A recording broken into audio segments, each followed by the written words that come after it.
All right. Let me know if you guys can hear me. A little bit of technical issues with the dogs, someone coming home. So they're running around like mad. So please let me know if you can hear me in the comments.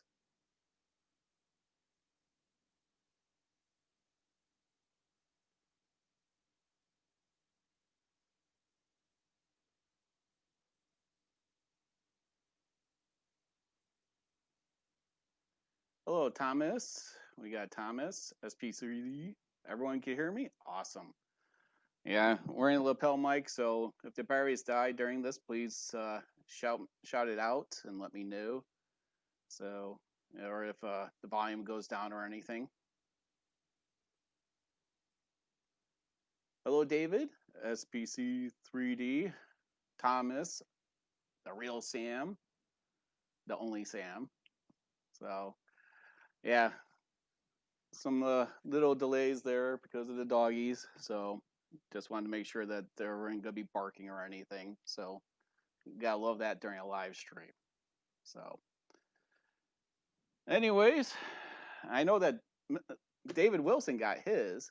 So, yeah, I finally got mine, and you know, I'm less than thrilled, as you probably read in my little description about um, some quality concerns. Because, hey, Dan, what's going on, Sir Andre? So let's see the goods. Well, I mean, I'm not the first one to do a live unboxing, so we all know that Joel Telling did his and others, but yeah, it's I have it on Craigslist already. Well, yeah, I mean, it's honestly, it's a huge disappointment to me that you know, doing with the Ender 5 Plus being an early adopter, and then you know, a month later after receiving it, the power supply literally smokes. So, and battling Creality on that, and then finally, you know, after a couple other YouTubers did the power supply swap, you know, they finally, you know, confessed that there was an issue. And now, yes, with the CR6-SE, yeah, um, yeah. You know, I saw it on Twitter that someone showed it smoking. Well, you know, okay, and then others followed suit. I'm like, great. You know, I purchased these printers. I'm not endorsed by them, and even if I did get endorsed by any company, I'm gonna give my total honest review and tell it like it is. You know, so and I'm like I said, I'm really disappointed that the second printer I purchased, because I'm only going to have two in my workshop. I wanted a large form factor and then a smaller one so I could print two materials at the same time. Tripod. Thank you, Dan. So, oh, nice, Thomas. It only took 8 months. Yeah. So, yeah, needless to say, I'm very disappointed that that happened. And then also with, you know, this is my first ever Kickstarter. I've never done one before. I didn't actually know what to expect. I did polling with other people, and they said, oh, usually they go from first backer all the way up, right? And then, you know, I said, oh, you know what? They got some decent add-ons, so I said, okay, I'm gonna do some add-ons, right? So it's wound up seeing that, okay, Creality changed a few things for shipping, and they went by who had the most orders by country. And it wound up being like the US, of course. You know, we love our 3D printers. So, and they started with the highest numbers first and said, oh, wait, anyone that got add ons, which a majority of the backers, early backers, got add ons, oh, we're going to do that last. So, and then, okay, I figured, okay, well, I'm waiting again. I'm backer number 91. And did I receive my add-ons with this one? No. So what was the point of waiting all this extra time if the add-ons were getting shipped second? And then during this process, we find out that, oh, you could just go out and buy one now too, and the backers are still waiting for theirs. So yeah, oh, just fun. So yeah, it's we got both cameras rolling here. I actually got a total of 3 here, but we'll do our best to go ahead and switch between the two or 3. So Yeah, I'm not a fan with what they said about first they released a statement that they're looking into it. The second statement was um, just don't you know what as you know watch it. Okay, you got people that are running a print that takes anywhere from 30 minutes to a week. So you want me to watch it that whole time, right? And then the third statement was, oh, you know what? Our printers are made of fireproof materials, so you have no worries. Yeah. So I don't get it. I just don't get it at all. So, anyways, let's go ahead. Again, it says 1 of 1 on my shipping label here. I was kind of hoping by having a 3-day delay of doing this, I would actually get my add-ons and have those on here too, but they still haven't been received. So anyways, let's go ahead and open this up. I mean, it's a, you know, there's no actual, there's a little bit of a hole on the top here, right here, but otherwise, you know, and then a dent here. Overall box is in really good shape. So let's see. Yeah, very frustrating. Still waiting for mine. I had lots of add-ons as well. Hopefully, due to the delays, should be have a mobile switch issues. Short. Yeah. It's you would hope they'll be sorted out by then, but uh, yeah, they didn't make any many friends. And let's see, Thomas. Yeah, so when your house burns down, the printer will be okay. Yeah, you know, the printer will still be standing. You know, it's fireproof. You know, but you know, the rest of my house is not doesn't have that luxury, right? So yeah, yeah. My actually, I was quite surprised. My Ender 5 Plus and this arrived in really good shape. So um, yeah, in comparison to the last thing that I received through the mail was my what was it? It was my solder rework station. And if everyone watched that live video, yeah, that was an event. It was, and the Ring doorbell went off, and UPS. It was actually done by UPS. They didn't roll it, drop it, or anything. So I think FedEx likes doing air deliveries more, and same with Amazon. So arch the stereo up there. All right. I mean, it's you know, I mean, again, there's been a lot of unpacking, but again, I'm not sponsored, so this is with my own money. And let me go ahead and switch the cameras around. No reason to have my ugly mug on here the whole time. Let's see here.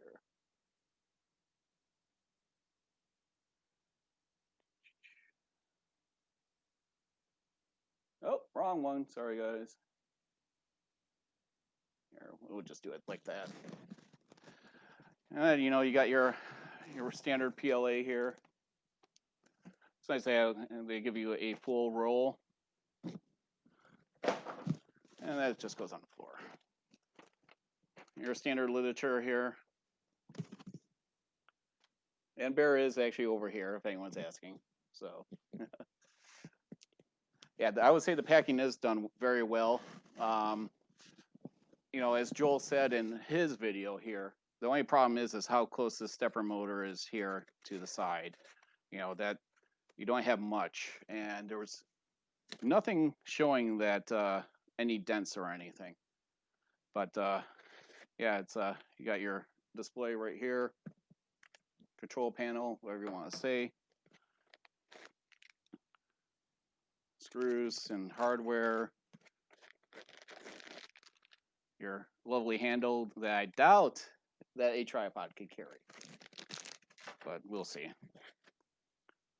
Spool hold, your filament spool holder, standard power cord.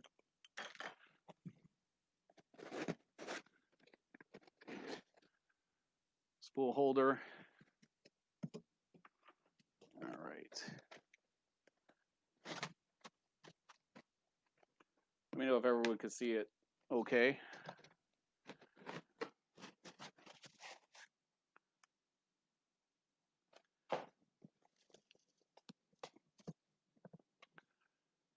And there you go. I mean, it is packed very well, and looks nice.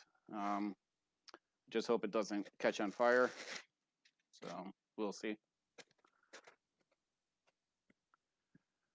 Yeah, they use some nice rigid foam. You know, I think if it takes longer to get the foam all glued together than it does for the printer itself. Oops, I just put my own camera.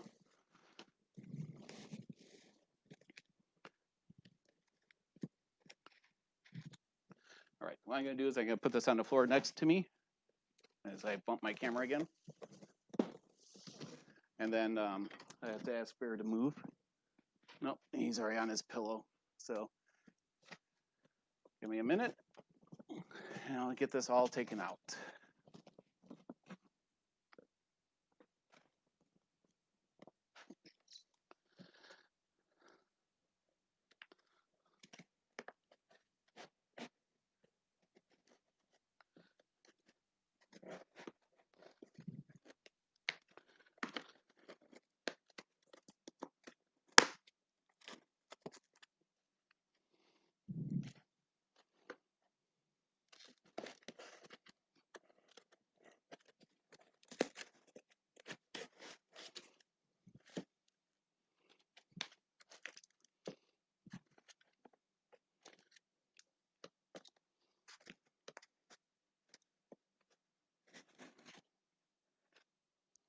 All right, so here's your gantry.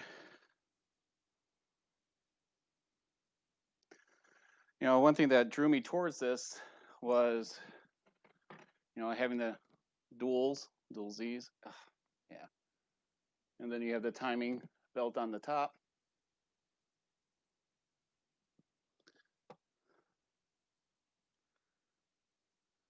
It just looks like that stepper motor is turned a little bit, but I guess that's the way it's supposed to be. You can see it for the extruder. Yeah, the replacement switch. Let me know if you guys want me to take apart the internals. I have no problems doing that.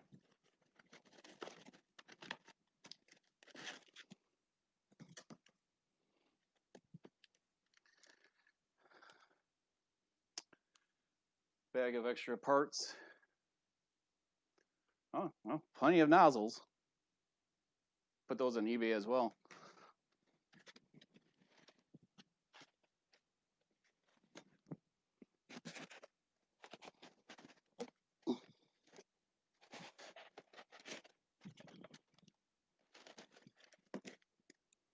All right.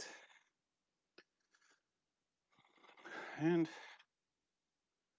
man, when you're used to the Ender 5 Plus, that is my first 3D.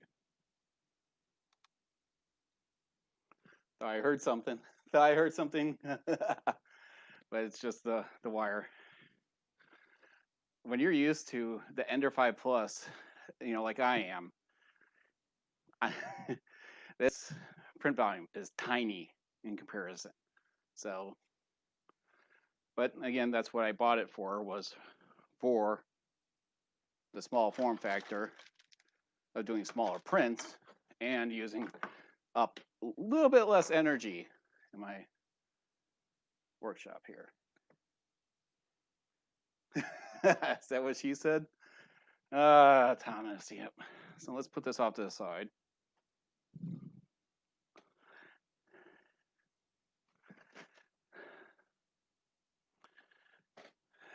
Bear's hanging around where the treats are. So, you know, I mean,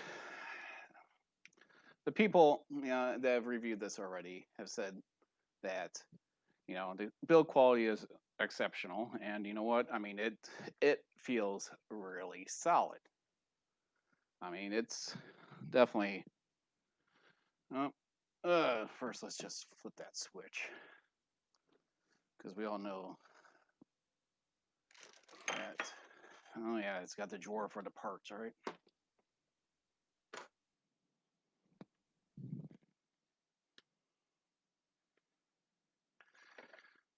I have to say that is pretty cool, having everything in one spot like this.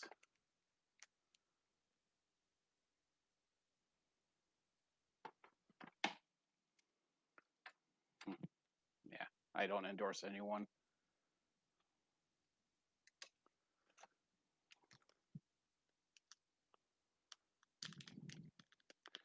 So let's go ahead and first flip the switch.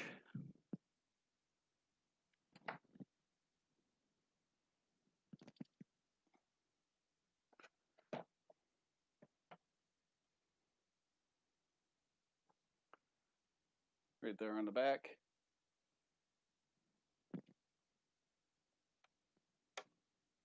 There we go.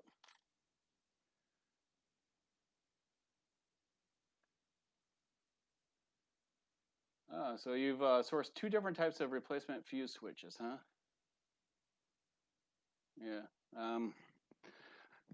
You guys want me to take it apart? Take apart the switch? Or do you want me just to run it as is? Let me know. And then while that, I'm going to switch this camera over.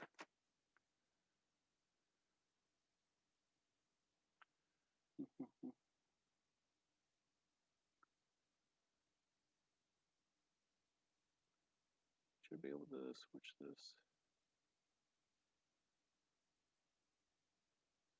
All right, there we go. Open it up. Yeah, I already checked the voltage switch. So let's put those manuals off to the side there.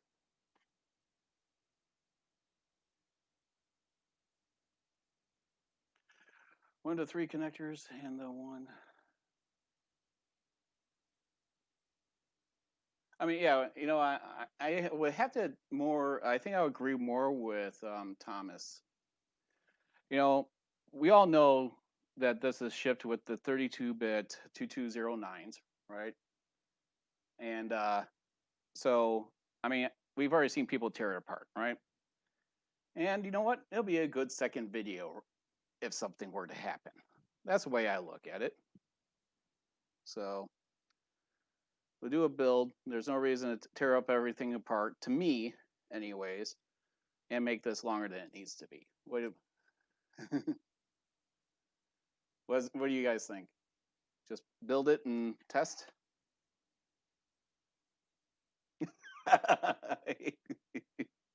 Yeah, it would go viral. Okay, I think we have a decision here of what we're going to do, right? John's going to sacrifice himself for the sake of YouTube, right? So, what I do for the community.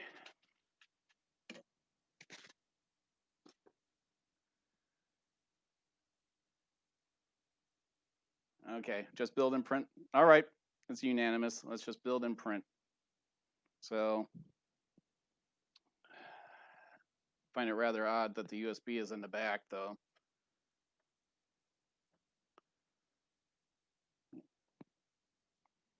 All right, so looks like they use like almost like a gaffer's tape to hold all this stuff down. Gaffer's tape is used in the film industry. So, you know, to put wires on the ground, and people cover, you know, T-shirt logos and stuff. Tends not to leave it that much residue behind.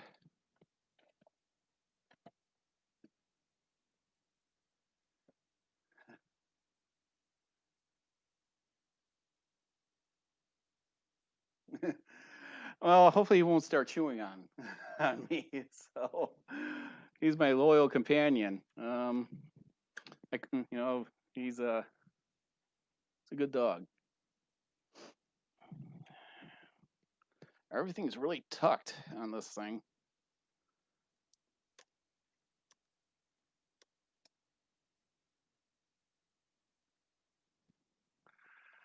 I would hope that bear will leave my corpse alone, protect me. All right. So all the connections are free.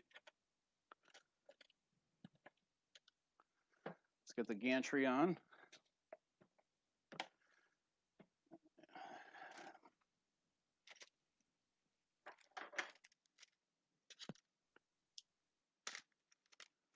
Yeah, it looked like it was taped down in 4 spots.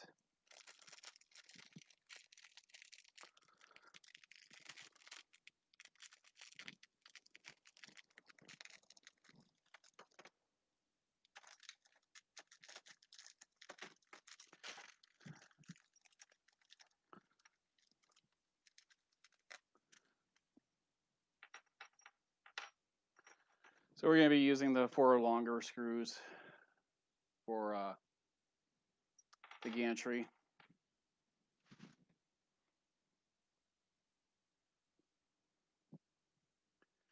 And I'm not a fan of how I see some people put it together, where they are putting it on its side and laying it on its side. I'm more of the type of person that will,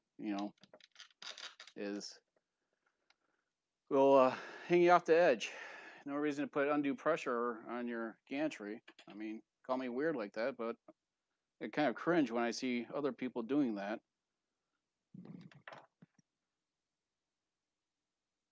Yeah, orange tape would be nice. I mean, I like that definitely they stepped up their tools, their toolkit.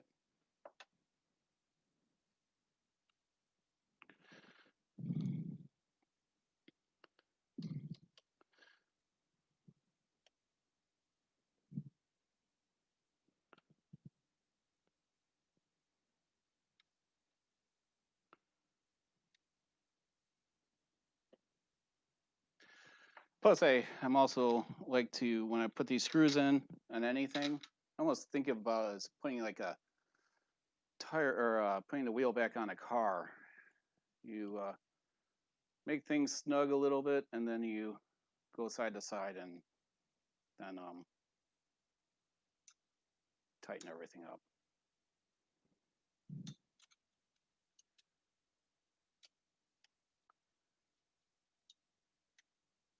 Oh, really? Check the mounting bolts, huh? Oh, nice. I like missing parts. You know why? It makes it lighter. Yeah, there's no spring washers on this. It would make sense, right? You don't want it to, I could, I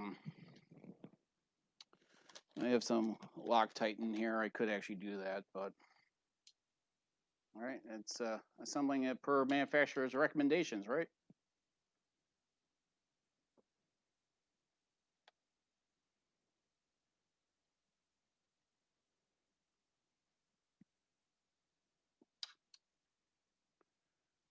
It's so weird for me, guys.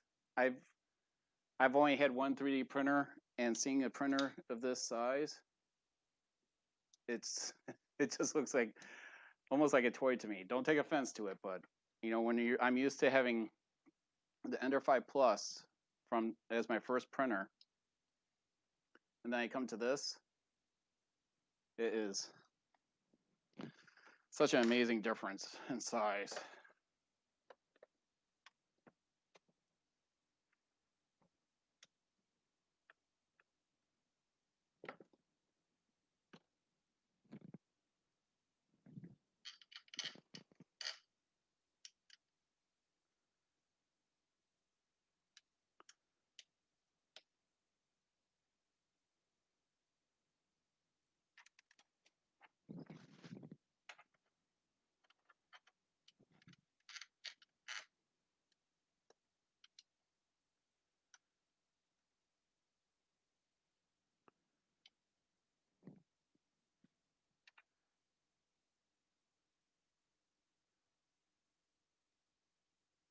Yeah, I like the X gantry. It's nice that it has dual lead screws on there and dual steppers too.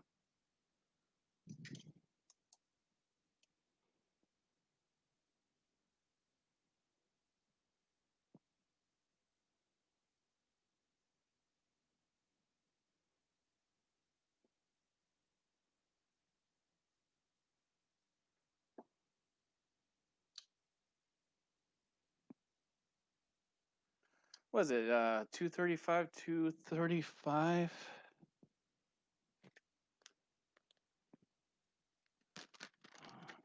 It's somewhere in the 230 range, isn't it, for the build volume?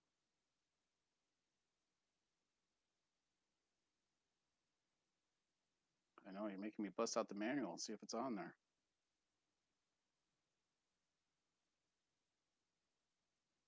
See if oh, there we go. Yeah, 235. Yeah. Thank you, David.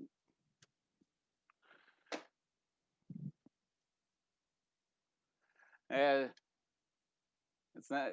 It's the camera, Tom.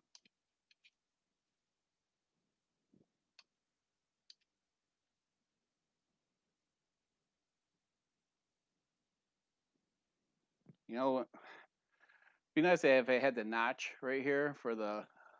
Oh, sorry. Let me reset this camera too. Should be on auto.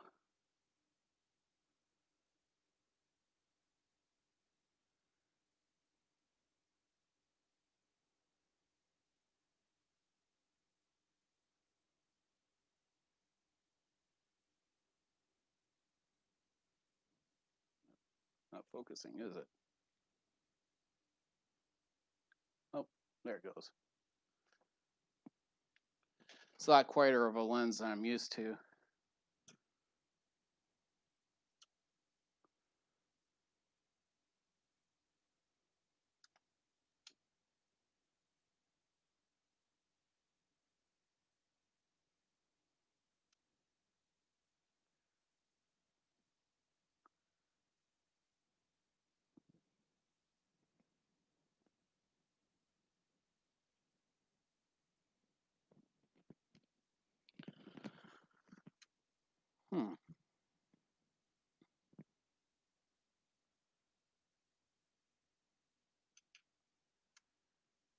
No, I think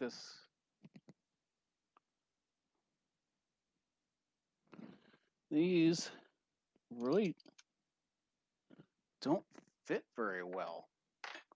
I'm thinking that, oh, okay. Yeah. I thought I'm losing my mind, but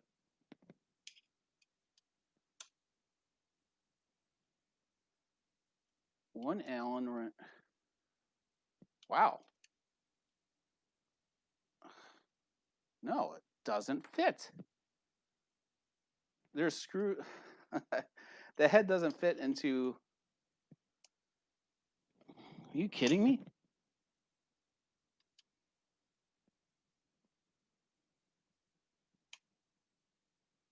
Wow. Okay. This isn't fitting into.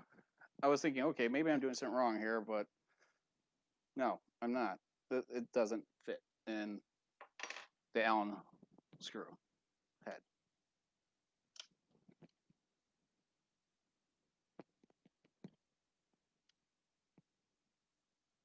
See if I can back this out.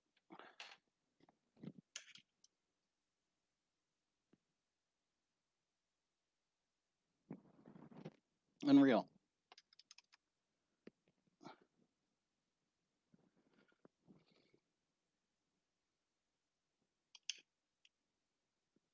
No, it doesn't. Hold on, guys. I gotta get a pair of pliers because this is not tightening down at all.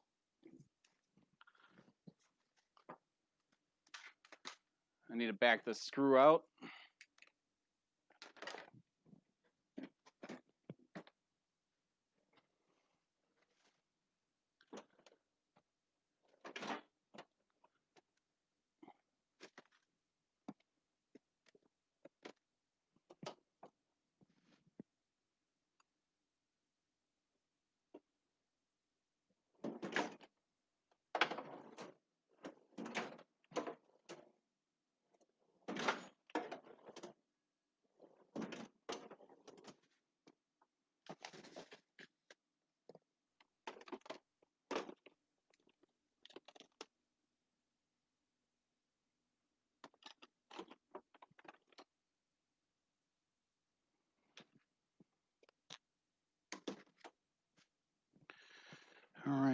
Well, before I do that, let me see if any of these will fit.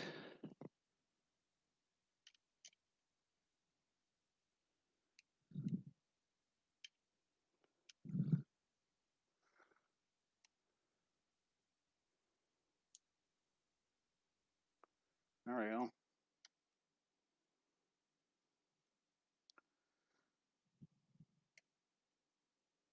Nope. That didn't work either. Hold on.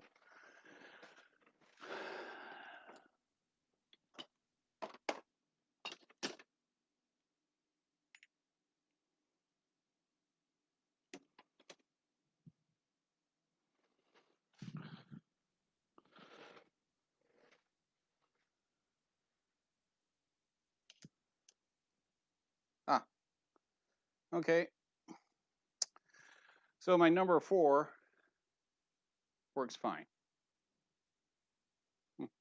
Never took off the whole, all the packaging on that. Yeah, so yeah, that Allen wrench does not fit.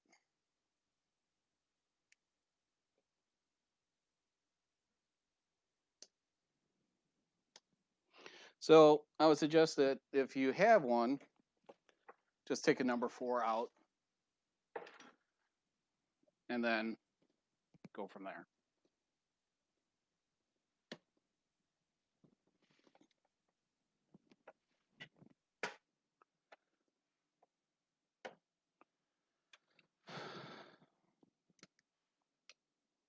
Yeah, number 4 fits perfectly in there. I have no idea what size that one is.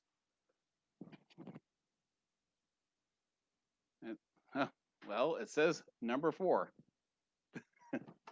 Okay, whatever. Leave it to a Harbor Freight one to work, but the one from Creality not to work. You tell me. So, a cheap Harbor Freight one. Oh, Bear wants to go inside. Who wants to see Bear?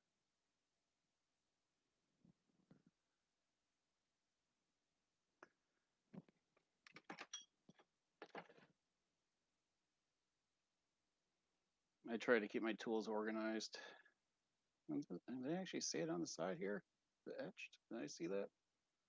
Yeah. See, actually engraved.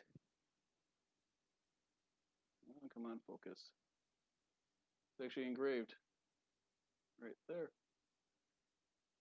Number 4, but the 4 didn't fit. That came with it, so Bear for the win. All right, Bear. Come here, buddy.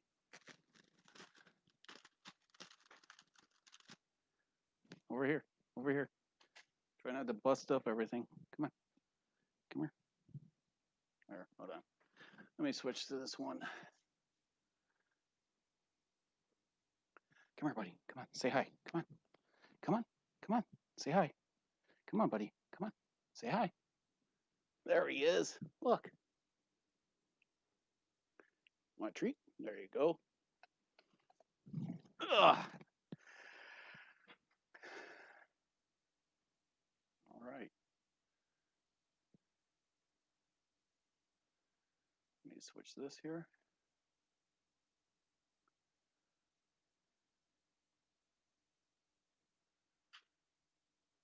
Come on. Yeah, Bear's my buddy. He is around with me everywhere. Let's see. Go ahead and switch this back. There we go. But it's fireproof. Yes, it is fireproof. Made out of fireproof materials.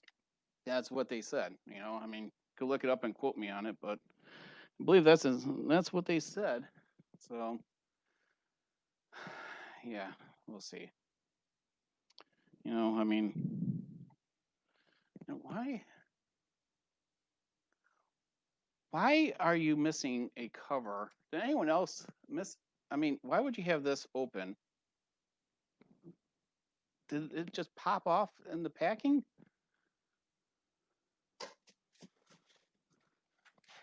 I mean, it's trivial. I mean, but to me, it just doesn't look complete.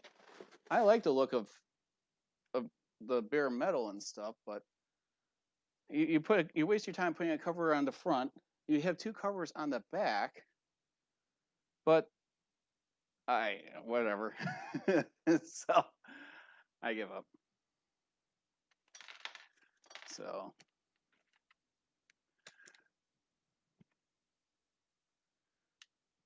display. Thank you. Makes sense. Thank you. It just when before you finish assembling, it's like okay, but now that you said display, it makes perfect sense. I'm just an idiot. So it wouldn't be the first time or last time I call myself that. So, all right.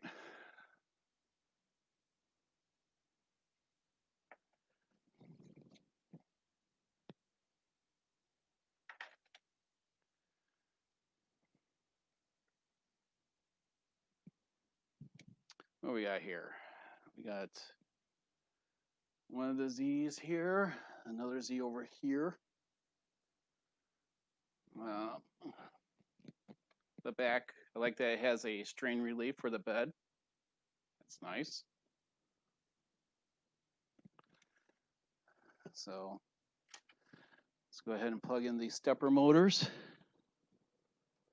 I mean, honestly, I don't know why they can't plug in the stepper motors from the factory, but it's okay.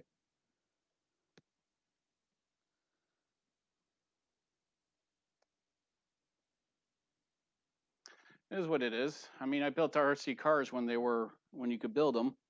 Now they're all ready to run. So, I mean, I would spend. If you ever seen my RC cars up here, these would take me, a couple days to build, but I'll be up for 24 hours just to complete one. So.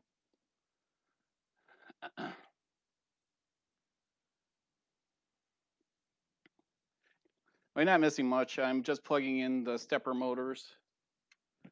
There's steppers, the wires right here, and then there's another one right here. So sorry if it's not on the camera. Again, it's not. And then I plugged one in here for the extruder.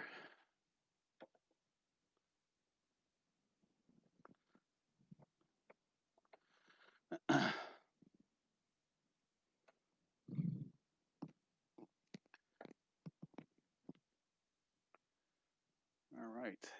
Let's get this. If you ever watched any of my videos, I'm a huge fan of touchscreen displays. Always have been. I just, never been a fan of click dials and everything. But with this, we'll see how much we have for. Let's see here. Wait a minute. Am I missing a screw? Nope, I'm not. I'm just not a fan of. I did my Big Tree Tech upgrade because that display on the Ender 5 Plus was missing a lot of features. So hopefully this one's not missing too much. Let's see if I get the right. I get these T-nuts on these just ahead of time. These are all okay. Yep, they're all the same length, so I don't have to worry about it. And this is not a 4. Is it a 3? It is a 3.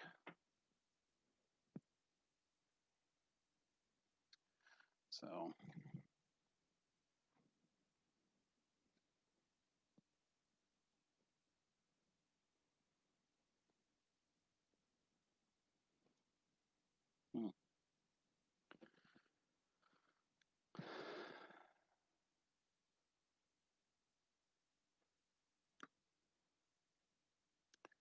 All right, let's plug this in. Oh, you know what? We'll plug it in after it's mounted. No, actually not. We'll just do it right now.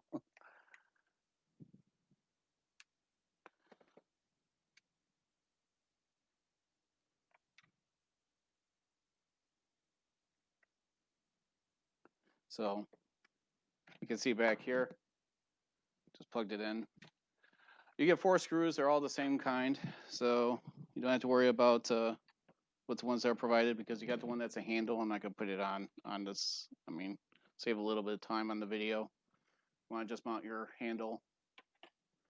Take your T-nuts and your screws, and you put it on here. I'm not carrying it around. I don't see the need for me. It's just gonna stay on one of my workbenches. So, and then to me, I get extra T-nut and screws. So,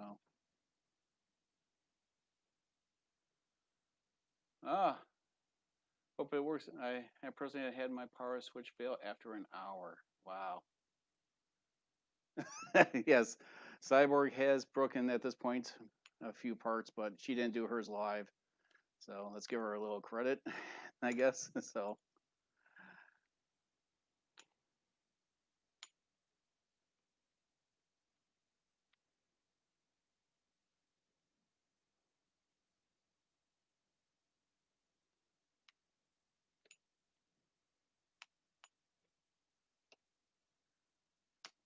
What does it use for a PSU? It should be a mean wheel.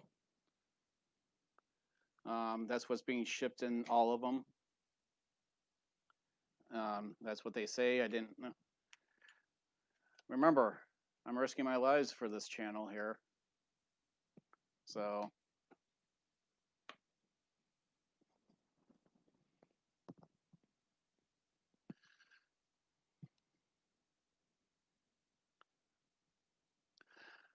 All right. So then we have this. Going to your breakout board, I guess is what they're calling it, the breakout board up here. Let me move the camera up a little bit. There we go.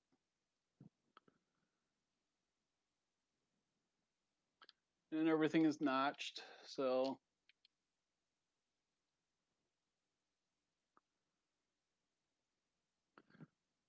And then, you know, let's do what every other YouTuber did, right? Over the gantry, let's plug it in like that, right? So, yeah. Honestly, I have to say this is pretty cool idea. You know, having these fasteners like this. Well, if they work.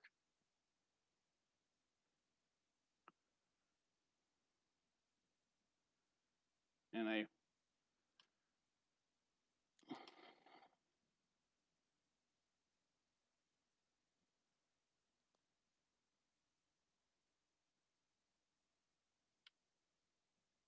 twist it in place eventually, something like that. Lock it. You twist and lock them. It's not a bad idea. But again, you have, it's not that much strain on that, on your Bowden tube.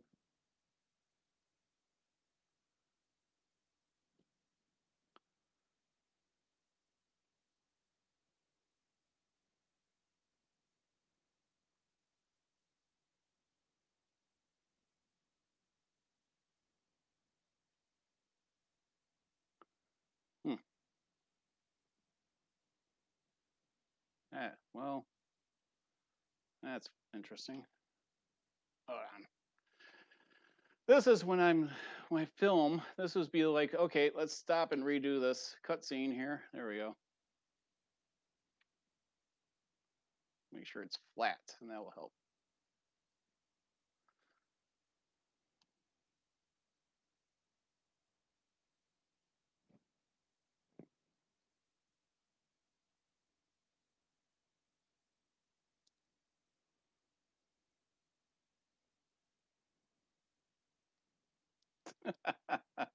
Okay, well, maybe I would rather prefer Velcro straps or something on this thing.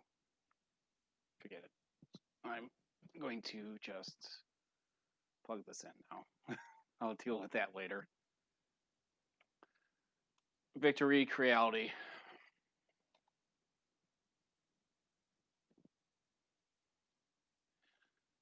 You know, one thing I have to say, this kind of reminds me, if you ever done any work on cars, this kind of reminds me of that type of connector when you push it and it locks in place. I have to say that I'm pretty impressed with. I mean, I like how that is. So let me put the rest of this stuff away.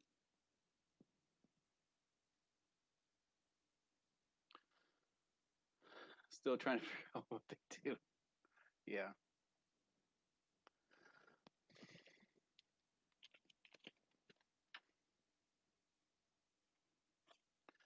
Well, let's take a look at your accessory kit here. It comes with it. Honestly, I think this is pretty nice.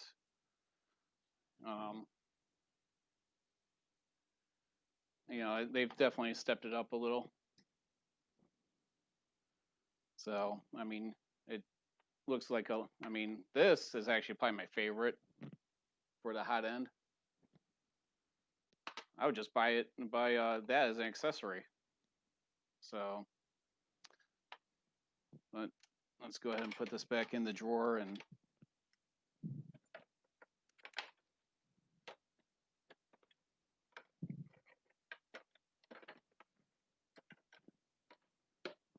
all right. Let's move this camera back a little bit. There we go. Tilt it down. Oh, I forgot to turn on my ambient lighting. Oh, look at that. There we go. Get some blue. Oh, wait, no. You know what? We'll have to do it red for fire. There we go. Should have had that on before. All right, let's get this. I didn't have to actually use that. Just so you remember, everyone, that I wound up using a different Allen wrench, a number 4. The one number 4 that came with mine did not work well at all. My eyes. Well, hey, when we go live and turn this on, you may be saying, John, where's your fire extinguisher? So, actually, let's move it back here. You got to get that peeling action. You know, everyone's like, oh, you got to get that.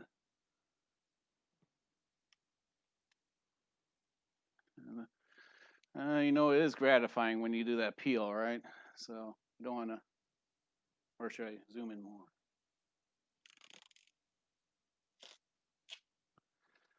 I don't know. I think it's overrated. So let's do the bed peel as well.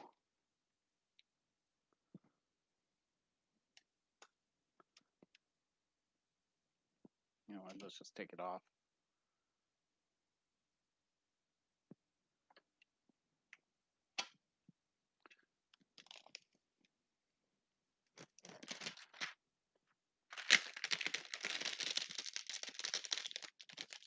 Now, I have to say, I don't have any other type of surface but Creality's glass. And I have, after I figured out the eco mode on the Ender 5 Plus on one of my first videos, I have to say I've never really had a problem with their glass with adhesion. So, and I really like how this, well, get in there. I was gonna give them a compliment.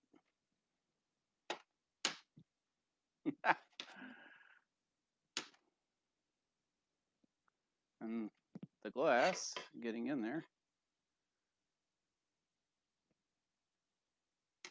With my spring steel, yeah. Well, my giveaway, I've determined my giveaway for my channel. I got a whole bunch of stuff. Anytime I receive something from like a prize or something, or from another giveaway, like say from Creality, right? I'm on some of their live streams. I actually will be doing a, let's switch this. I'll be doing a giveaway for my 1-year anniversary. You know, so I figured that'll be, actually I think it's next month. So anything that I receive through prizes or giveaways or something, I actually have a stockpile, and those will be my giveaways. Because, like I said, I don't have any endorsements or anything, so I figured that's the most economically feasible way without having a wife yell at me to give stuff away. So be on the lookout for that. So let's go ahead and go back to this. All right. So like I said, I've had no problems with the glass on any of my, after I figured out there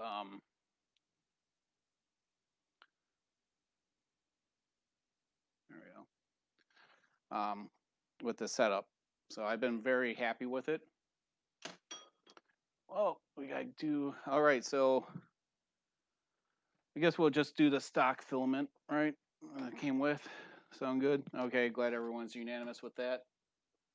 Yeah, shipping always sucks, but I figured I would maybe do Amazon, but you know, if I did my own giveaways, but I figured still it'd be cheaper the way I'm doing it.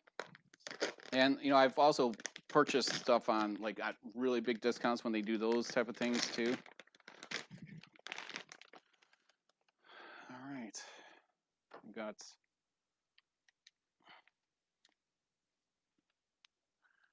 tastes great, less filling. No, you don't eat it. Don't eat it. All right.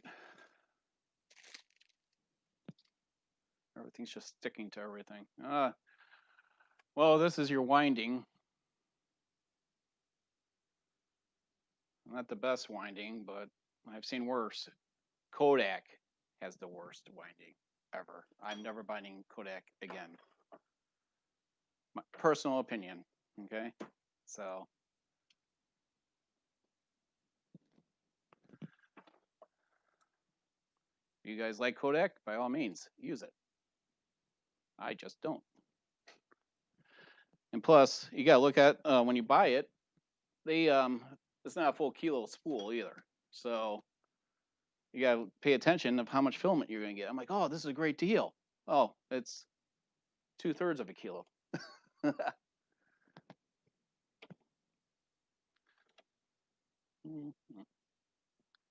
Well,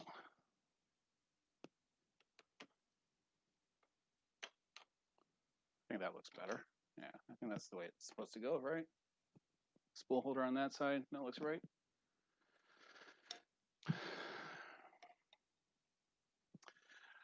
All right, so I guess it's time to power this thing on. We'll and see if we do a Beavis and Butthead fire.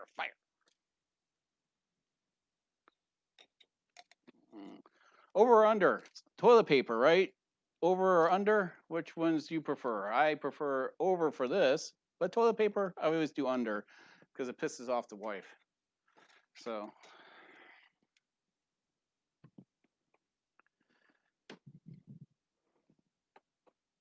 Oh, guess I'll use their new, take out their new clippers for that.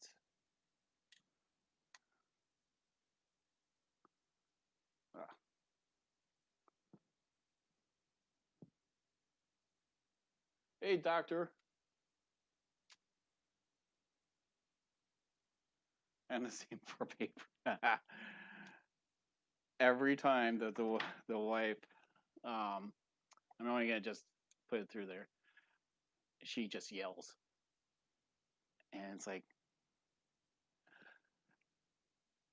John Michael, what's with you and putting this toilet paper on wrong? And I said, no, it's only wrong for you, not for me.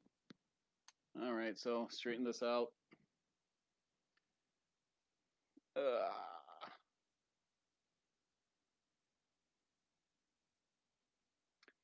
Let's see. I'm still not a fan of filament going the opposite way to load. Oh, that was not too bad, but I don't know about anyone else, but I really like having extruders in the front where you can see them. But that is pretty simple. That was one of my biggest gripes with the Ender 5 Plus. Man, leaning all the way in the back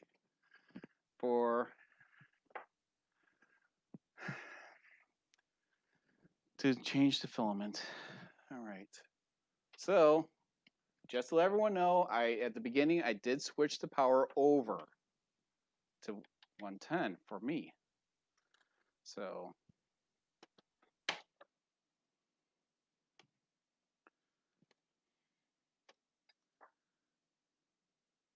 this is where I had to remove the, oh, really? So, Dave, did you actually really put yours on Craigslist, or are you just joking around? I'm just taking out the SD card and the flash drive here, or a flash drive, I guess you might just call it adapter. So, because I'm going to load Creality's Cura version, so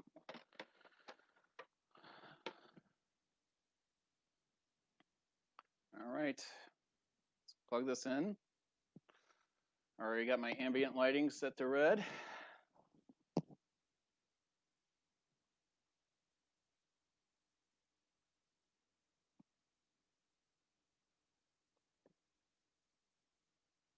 Wait.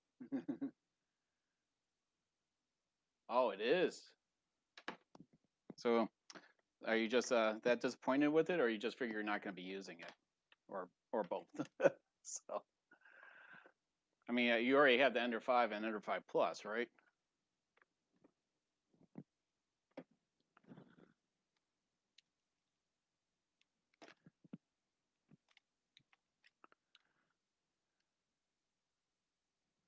Let's see if I could get this camera. Sorry, guys.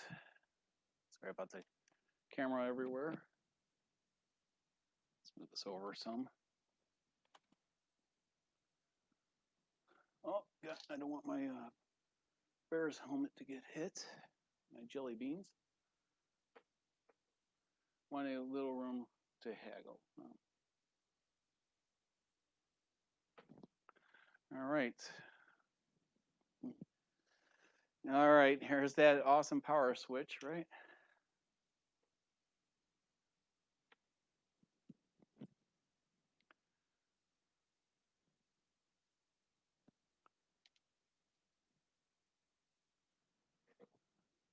All right, I don't have much more room for this camera right here. Sorry, I don't have a high projection, big production budget, so I work with what I have here.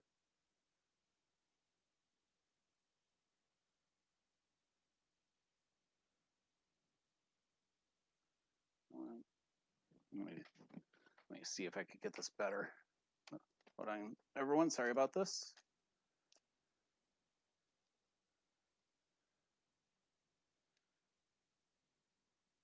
There we go.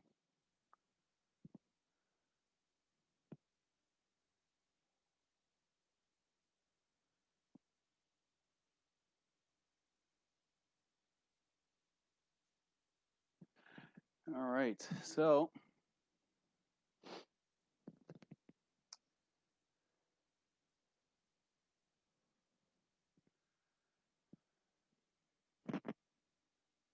snap, crackle, pop, Rice Krispies.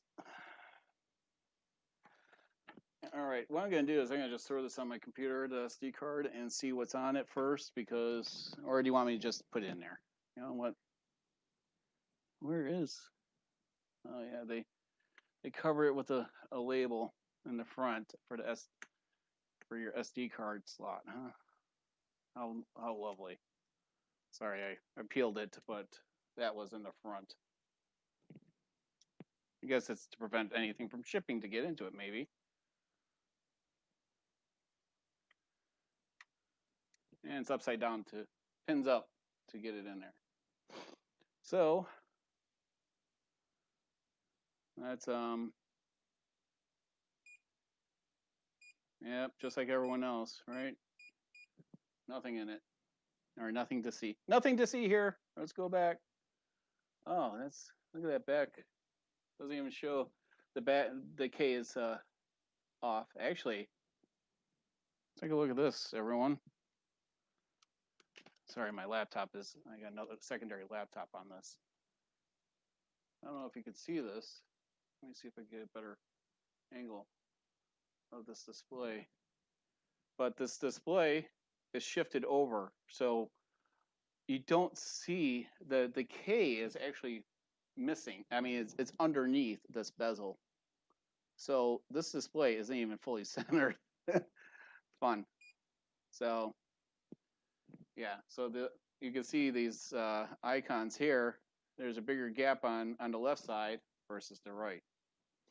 So let me take this card out and see what's on it. Go to the models folder. Great. So, all right, let me see that.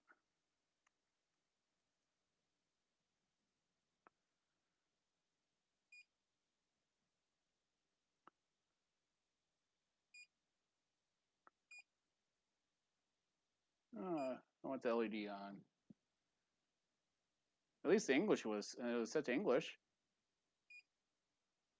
All right, let me take a look at the models folder for Dave.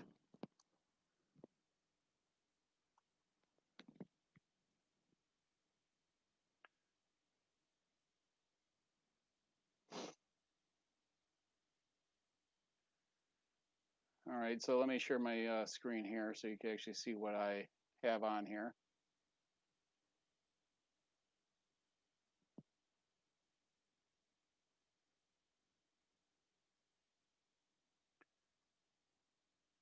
All right, so there you go. You got the user manual, software, and drive, and here's the model, right? So just copy, go up, and paste them here.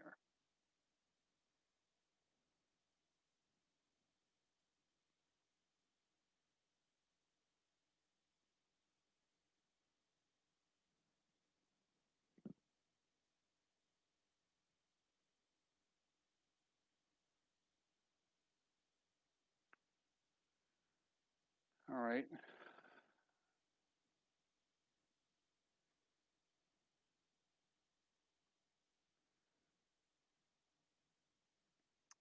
So let's go ahead and eject this and see if that will do it.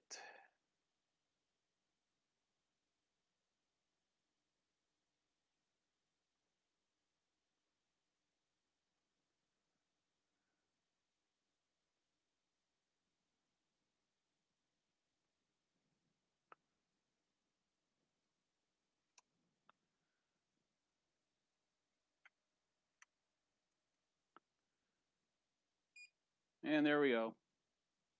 There they are. Yep, just not on the root. So,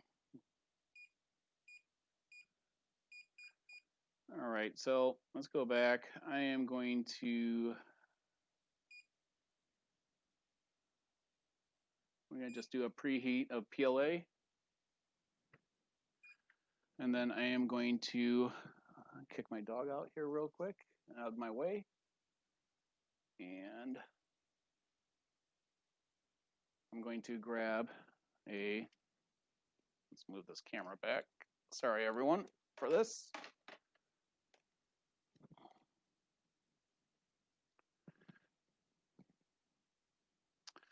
Let me go ahead and get my cleaning materials to clean that bed.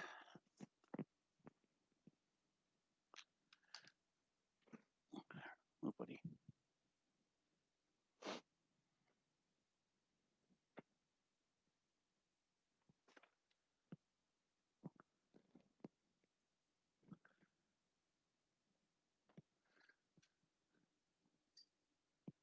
Oops.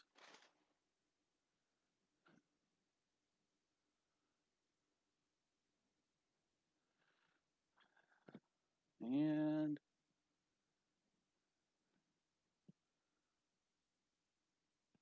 oh, all the way over there.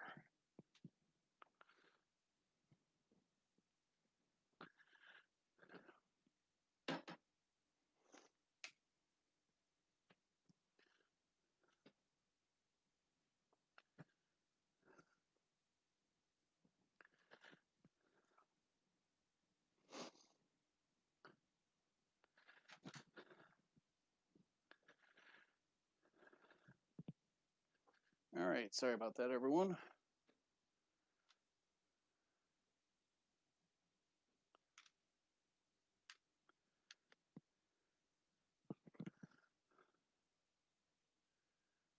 Yes, keep that fire extinguisher handy.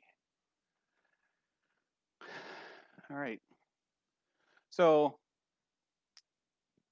I'm unlike other people. I think they're using, when they clean their bed.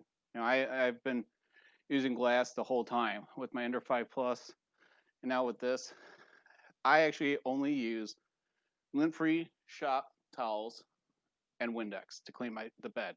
And that's it, and it works great. So, but I wait for the bed to heat up before I spray it. So, I mean, there's a lot of people out there that use wherever they want, and this is just what works for me. So, just give it a couple sprays. It steams up, and I just wipe it.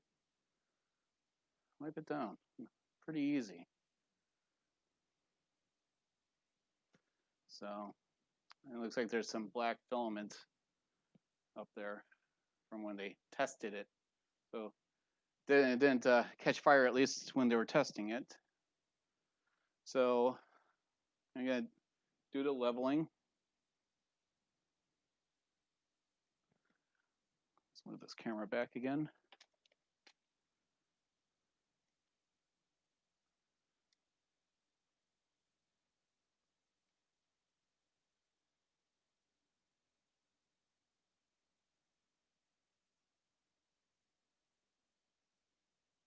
Right dot middle. Heck a lot cheaper than IPA too. Oh yeah, it is. I don't see the need, honestly. Oh, that's not a real good telescoping lens here. So all I'm gonna do is do the leveling right now. Leveling, and then auto level.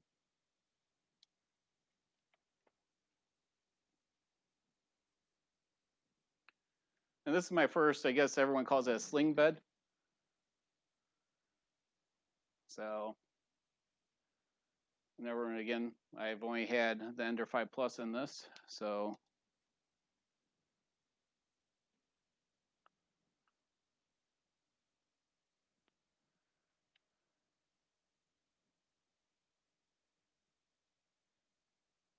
yeah. Oh, so that's the LED light, Thomas.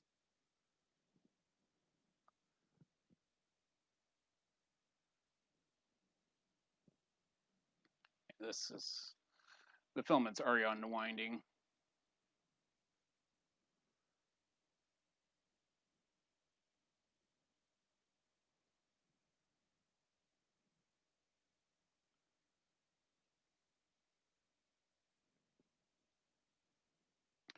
Do like these. One thing I had never understood. You buy, like with Ender 5 Plus, you buy over a $500 printer, and you're using binder clips. So this is all auto leveling. You don't do anything with the bed. It's all done with a strain gauge in there to do the leveling. The printer is really quiet. You give Bear a treat since he's being such a good dog.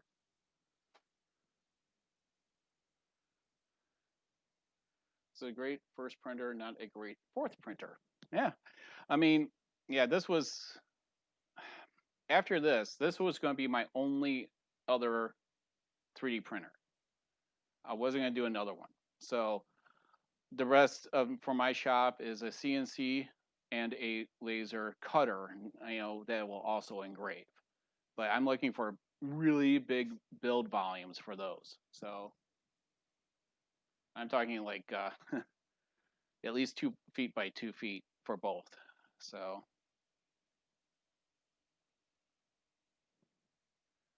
I mean, it does do the auto leveling pretty quick.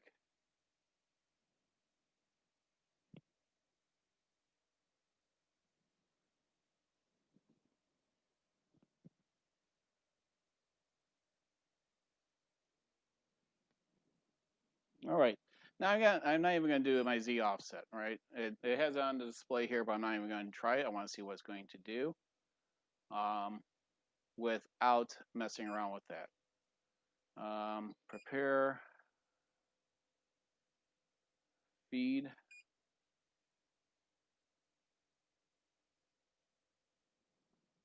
You know what? That's all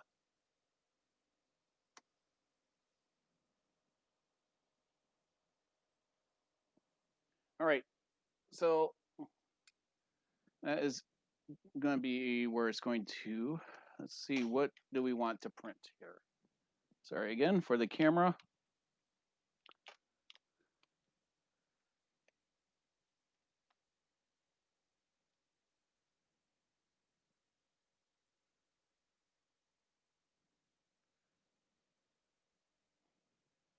So let's do a print. We got a cat, a shoe, well, shoe 2 and shoe. I only need one shoe. I only got one leg.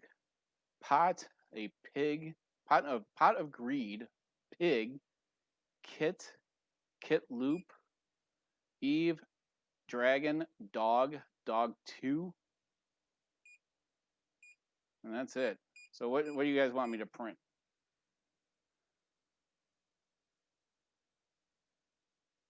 Time for some zip ties. Off. I'm off to dinner. See you later, Jason. Yeah, these you're talking about these clips up here? Yeah, these are. I was thinking that they were going to be pretty cool, but these things suck. I think it'll be better to just use a some type of oh,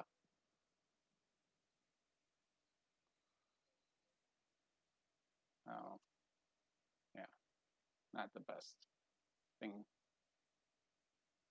There we go. Whatever. It's not gonna. All right, so a small airplane. Is that on here? Pig, kit. Was it a kit? Kit loop?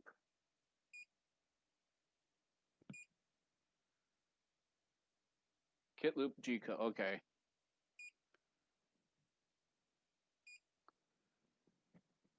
All right, let's back this up a little bit.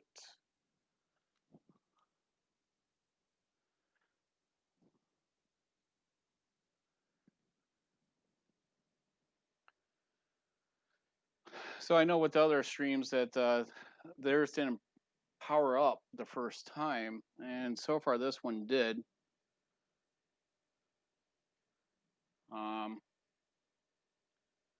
Wait, hold on. Dengzi. No, I didn't hit Dengzi.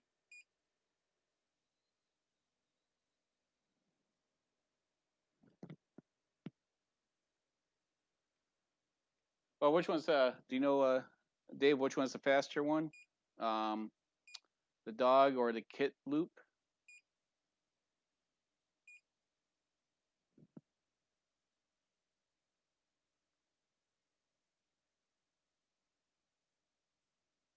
Okay, let me turn off that. Let me turn off that.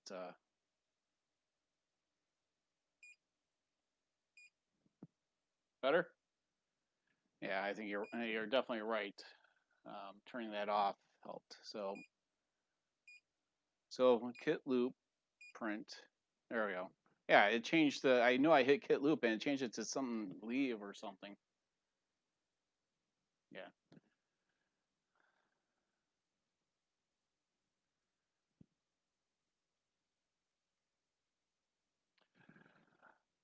I mean, overall construction I think is really nice. You know, again, it seems just.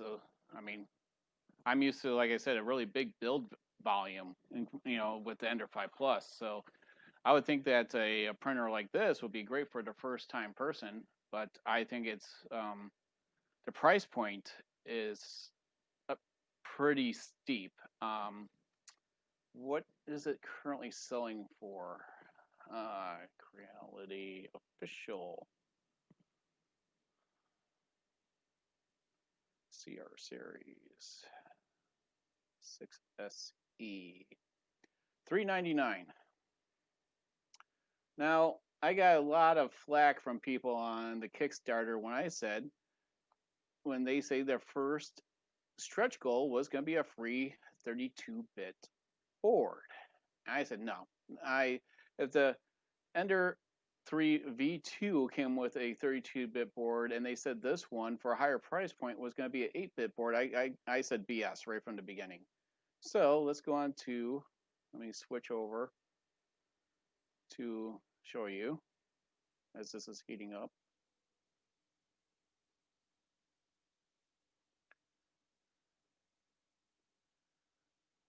Switch over to my screen.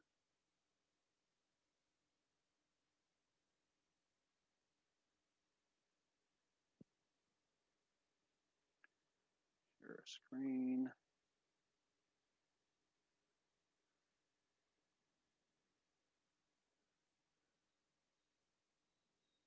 Let's see. Change that. All right, I'm just making sure I have the right screen window up for this.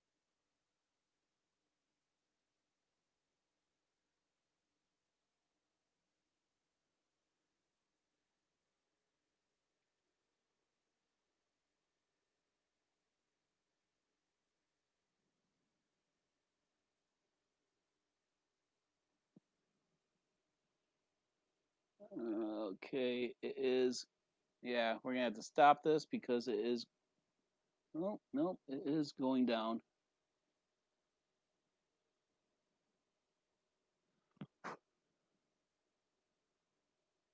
It's hard to tell if that nozzle was how close it is, but it looks pretty good. We're gonna be shifting colors here though, from black to white. Well, I guess you don't want to even call them colors because I guess they're really not. So.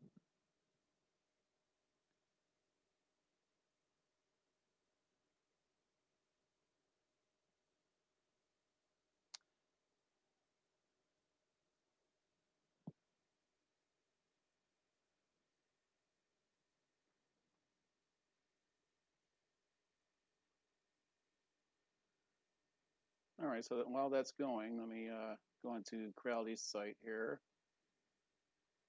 and share. It is going down nicely, David. It really is. So again, I got ridiculed for people pushing back saying that, oh, this isn't going to, the 32-bit board is an upgrade. Okay, so the stretch goal was a free 32-bit board upgrade, right? So let's see. Does this have a 32-bit board in here? Do other people get it when they order it? Or are they going to actually mention it?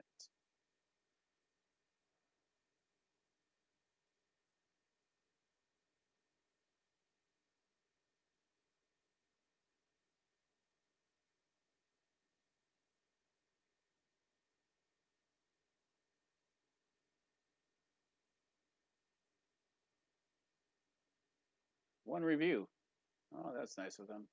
LK Brig, 5 stars. Control F, 32. Doesn't even mention it. So, makes you wonder if, did I miss it?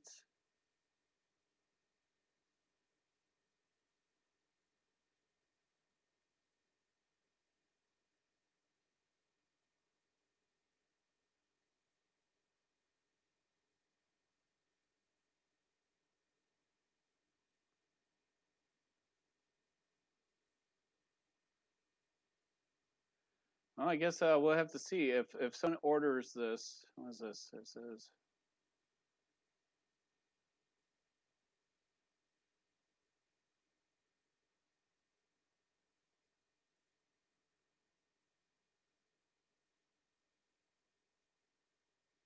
All right. I don't know.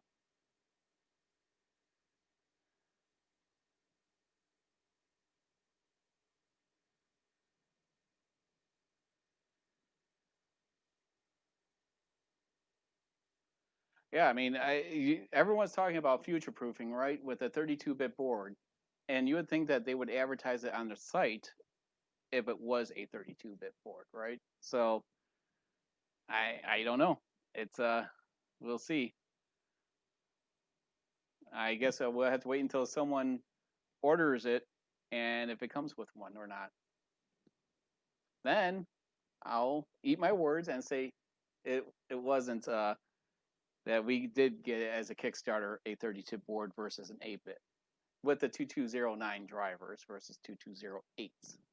So, oh, I never checked. It says it has an optical sensor. Yep, it does. It has an optical sensor. So, sorry, you get to see my head maybe in that picture. Yeah, it's printing a airplane kit.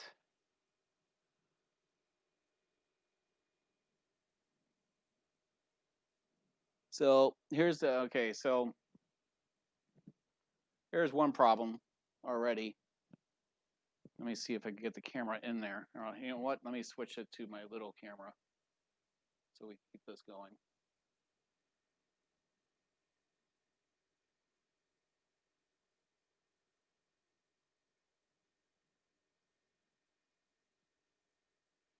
So look at this. See your cable right here? It's just so nice that it drags when it goes back. Drags right across that bed. Watch this. Look at that. How beautiful is that?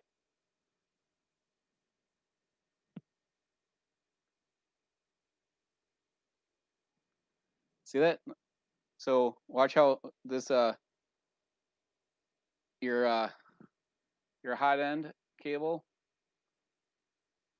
So let's see if we could just move this over. Maybe it's just because I'm an idiot. Let's move this all the way over.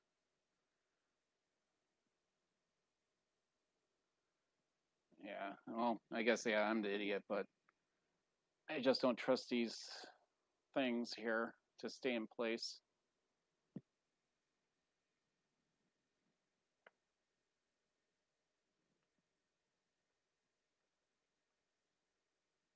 There we go. Good 2 views.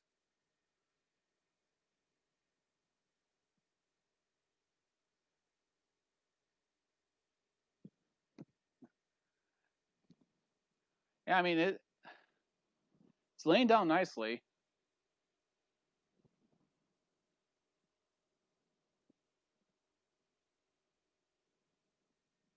Yeah, so you want to make sure that you adjust your cable to be like around definitely around the whole Bowden tube to prevent it from dragging. And then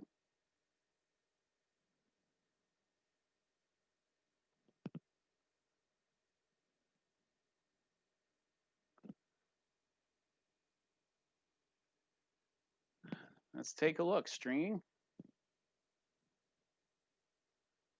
Oh, so far so good. I think Thomas will have to wait until it goes to a couple more layers, but also this is, as far as I know, is a pretty flat model. So there's really no height on this. It's just layers. So I think what I'll do is do another, if it doesn't catch on fire, which would be my next video if it does. But if we are avoiding that, I think then I'll do stringing tests and everything else as a follow-up video. Well, I didn't get a chance to look at the temps and the G code for it, but actually, I mean, for this kit, or for this one, it's 260. So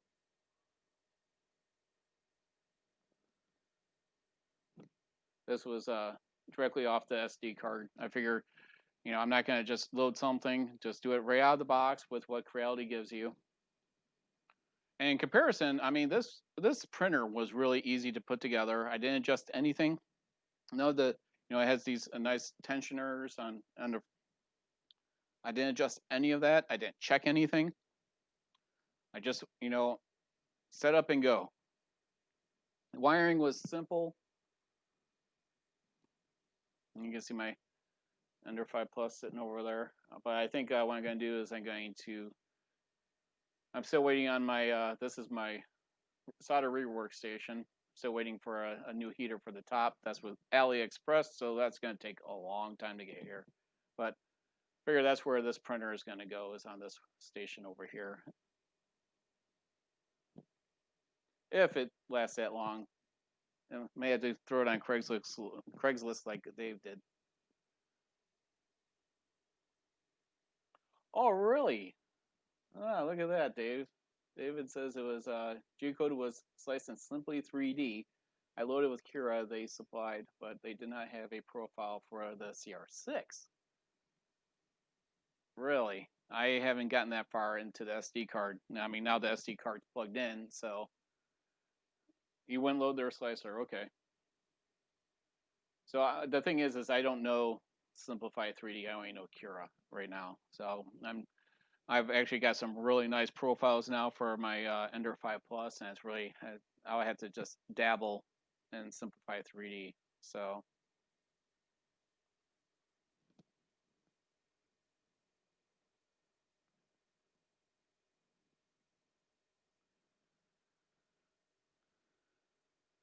yeah, I mean for first layers, it's not too bad. I personally I get some better layers on my Ender 5 Plus, but also I have a lot more mods now on it. I can't remember what my first layers looked like, back in November of last year. So I mean, overall, also it's a white filament, and if it's pretty translucent.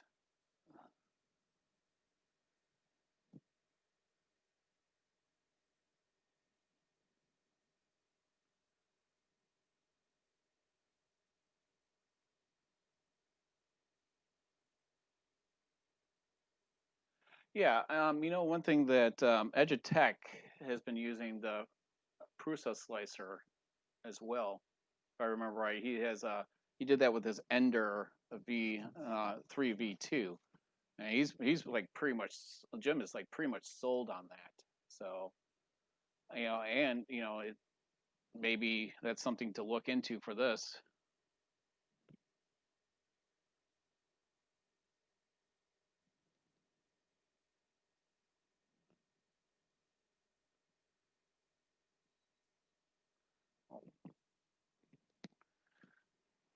Oh, look at Bear is just hanging out over there.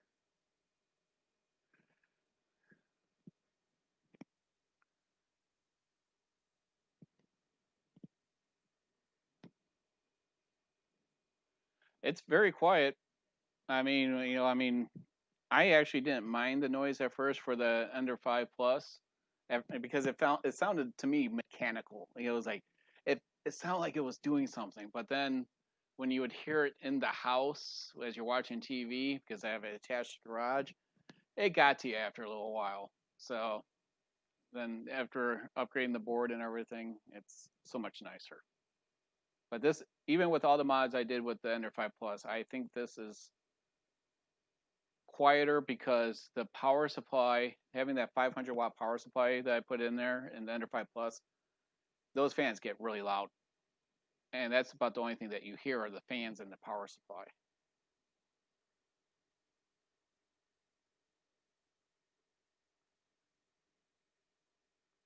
Thank you, David. Thank you for having them click the like.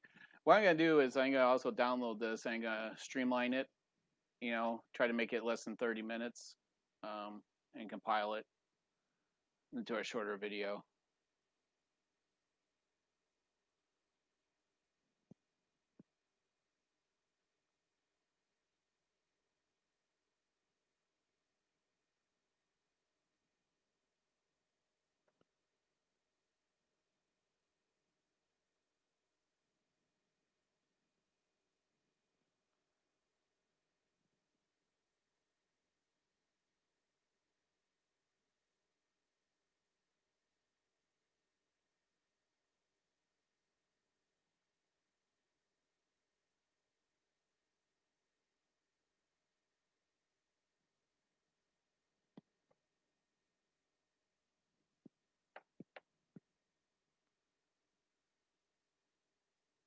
Can you drop a link to? Yeah, drop a link there, David. Yeah, David has got some. Check out his YouTube channel. He's got some killer setups. So with his printers, he's got the Ender 5 and the Ender 5 Plus, I believe.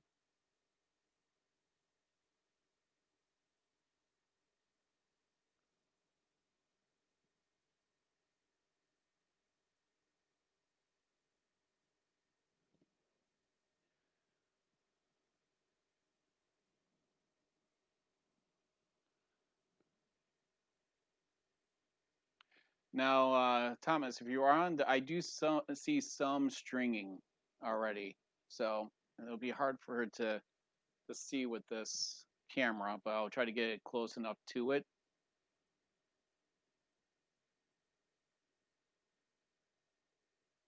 It's very minute.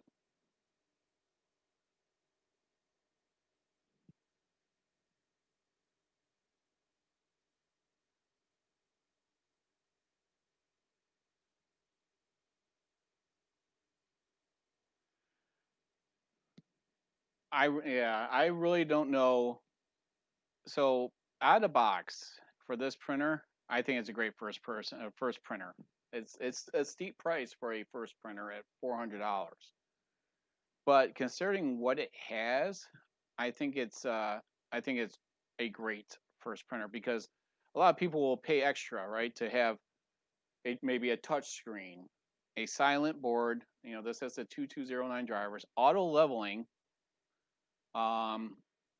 You know, and you know, it's just, you know, there's no direct drive, and I think with this printer, if I do keep it, which I most likely will, I won't be modifying it. There's really nothing for me to modify on it, because also your hot end has a strain gauge, and someone would have to come up with a whole nozzle, you know, a whole new hot end type for it to be compatible with the strain gauge. So if anything, I would say that when, you know, maybe someone would, you know, do something with the extruder and changing that. So far I don't see a problem with that either. Oh, Jesse.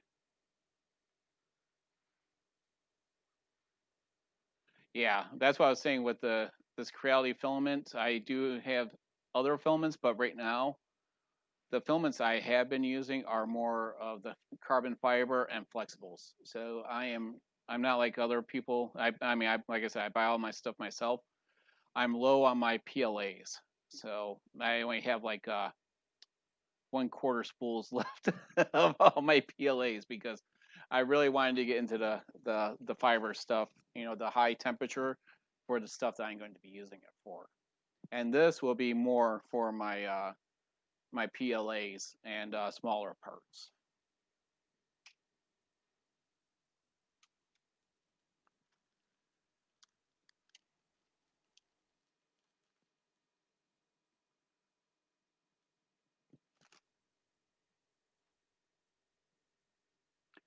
Yeah, I watched them do a teardown on Creality's when the girls on their one of their live streams did a teardown of the hot end, and it is pretty extensive.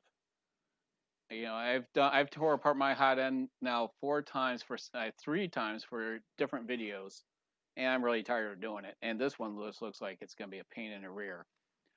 So hopefully I won't be upgrading that, or I won't see an upgrade that I'm going to want to do on it. Yeah, I mean, with having that strain gauge built into your hot end for the leveling, I really don't see it getting any better. And I was kind of disappointed to hear that it wasn't a all metal hot end out of the box. So, because that would save an upgrade. And honestly, I think that would be one of the only upgrades I ever did to this. I mean, who's to say? I mean, maybe I'm wrong. Maybe I will do upgrades if I see them and if I see that they're worthwhile. I just don't upgrade my printer to do it. I do it to achieve something. I mean, if I could get all metal hot end, I think that would probably be my first upgrade.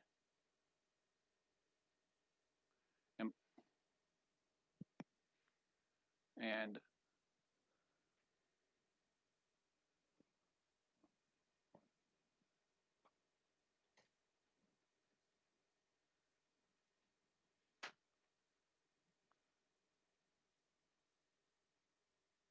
Due to the number of sold kits, manufacturers will be looking to design upgrade. Yeah, I agree that they should, but it is a very unique hot end assembly.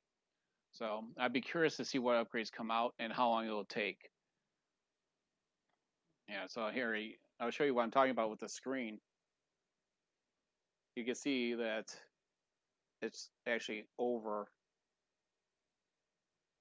So yeah, it's not exactly centered on the bezel. Maybe I could take it out and maybe it's just a few screws.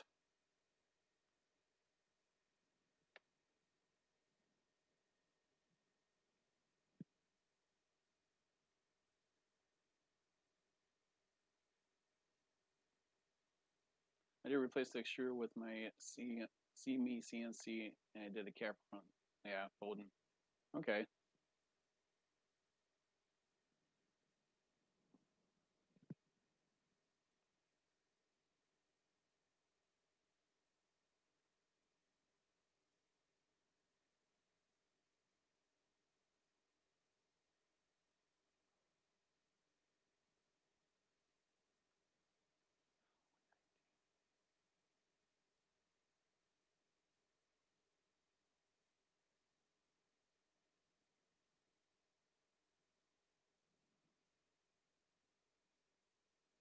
There was a screen firmware update included with the printer firmware loaded. Oh, okay. But no instructions, right? Okay. I think there is a port on this screen. I have to take it off though. I don't know if you could. I don't know if it'll be updatable by the card, the front card or not slot. I mean, I know with the Big Tree Tech, it's a separate plug-in to update your screen. So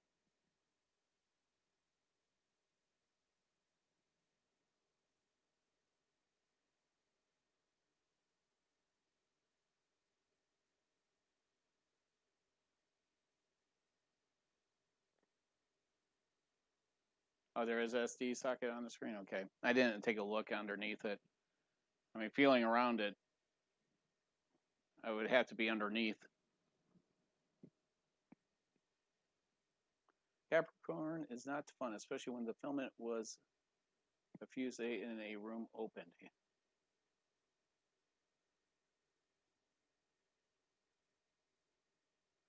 Never really had. I have a Capricorn tube on my Ender 5 Plus. I never had a problem with the Capricorn tube. Are you talking just a filament? Honestly, I never had a problem with the PTFE tubing either. But I did notice when I did switch it to the Capricorn, it was definitely a lot smoother.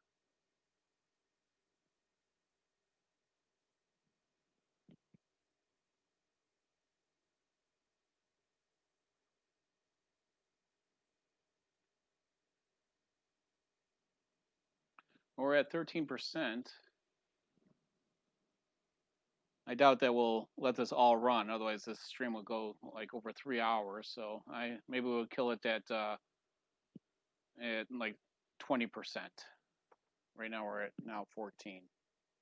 So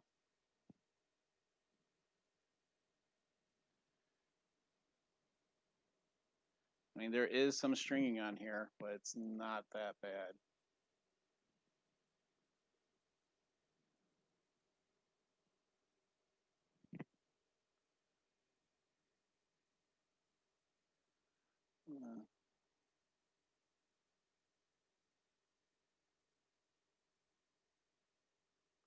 Oh, okay. So I see what you're talking about. Maybe it's the filament because the tolerance of the filament, the tolerance of the filament I get is a really tight tolerance. I don't buy anything that's, what was mine? What's this one? Does it say?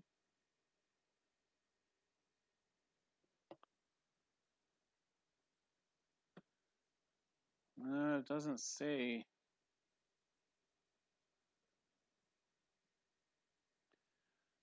Yeah, this Creality filament doesn't say what the tolerance is on it.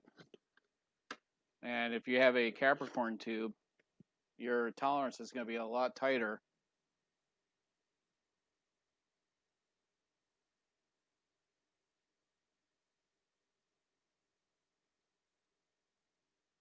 Yeah.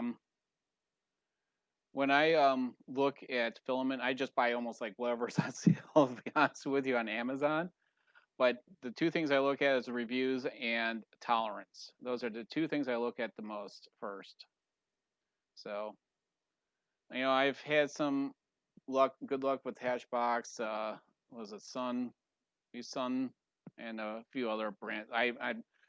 I definitely would never buy Kodak filament ever again. It was wound bad, and the tolerance just was not that great.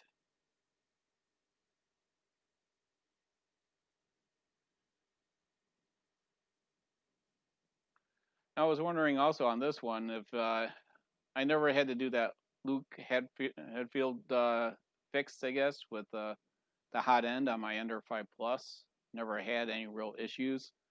So I wonder if anyone's done that with the CR6-SE.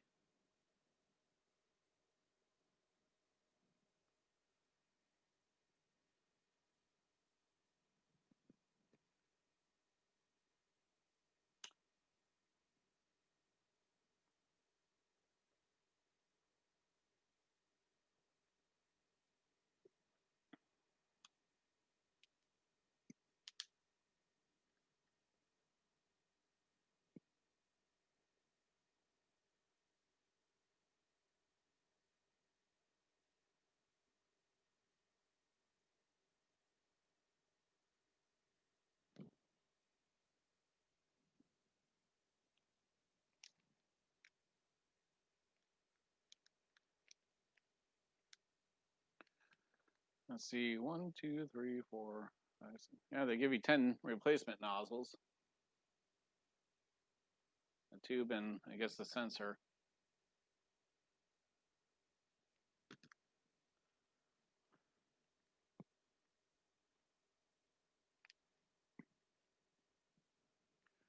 Sorry to disappoint everyone, but no fire yet.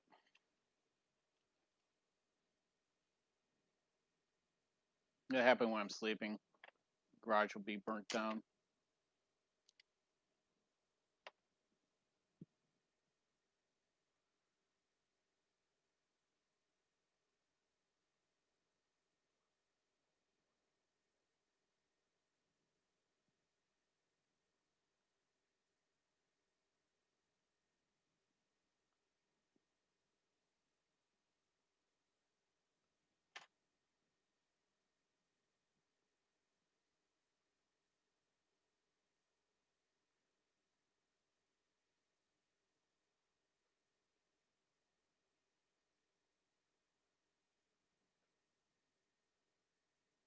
Oh, how's that going with that, Dave, with your direct drive, with the Omni Drop?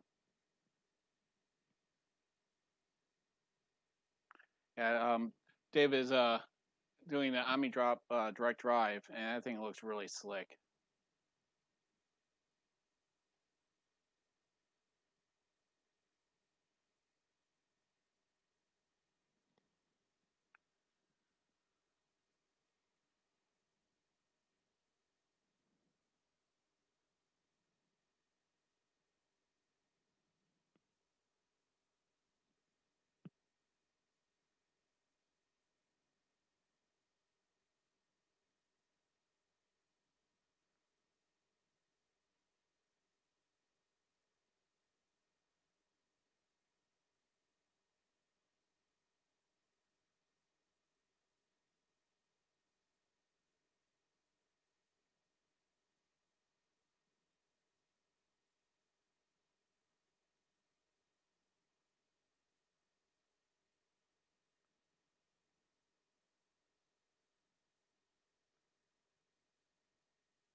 Ah, that's awesome.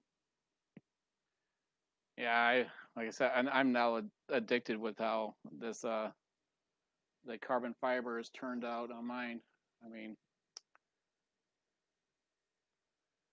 this is just one of the benchies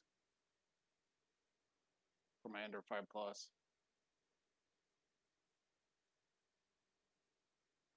Straight off of there, no No post-processing.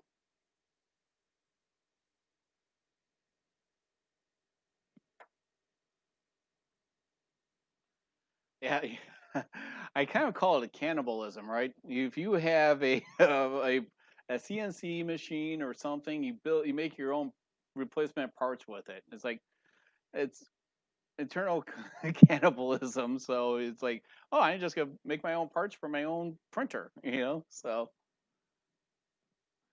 or for my own CNC machine, So my father was a machinist, and he'd be like, as long as you have two CNCs, you always make the parts for the replacement parts for the other one.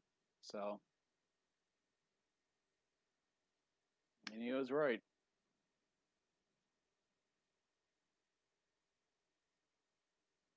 All right. Well, we give it until 20%, and then we'll, let the bed cool off and pull it off, and we'll just take a look. I mean, it's, now that a couple layers have gone down, and you can see it's not as translucent, and it's looking really good.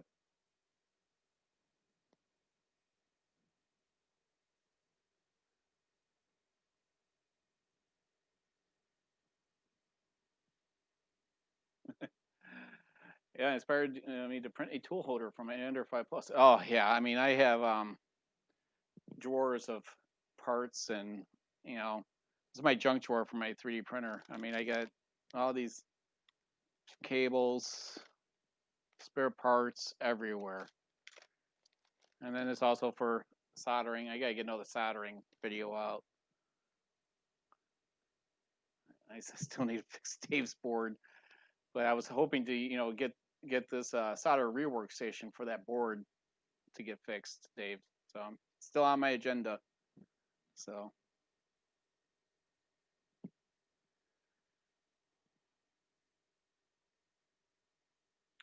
Oh, you know what? That's what I'll do. I'll put, yeah, thanks. I'll do the resume. So I'll pull the cord at 20% and see how the power on and resume goes. Power off and then power on resume is.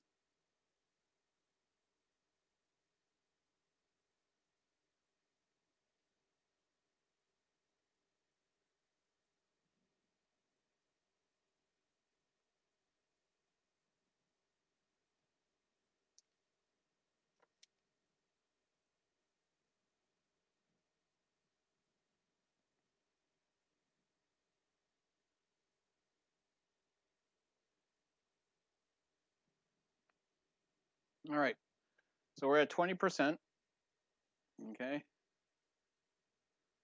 Everything. Very little stringing there, Thomas. Not too bad. So let's go ahead. Oops. Maybe that's when the fire is going to start when we plug it back in.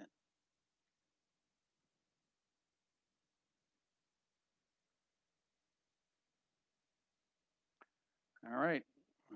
So everyone sees that. Continue.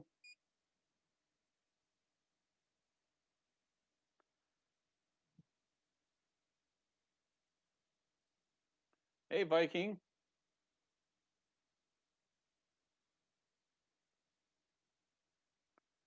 Welcome to the Kickstarter fire. I got my ambient lighting going everywhere, so that way we could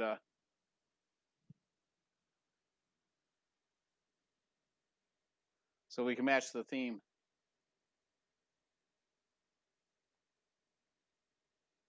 All right, let's see how it resumes.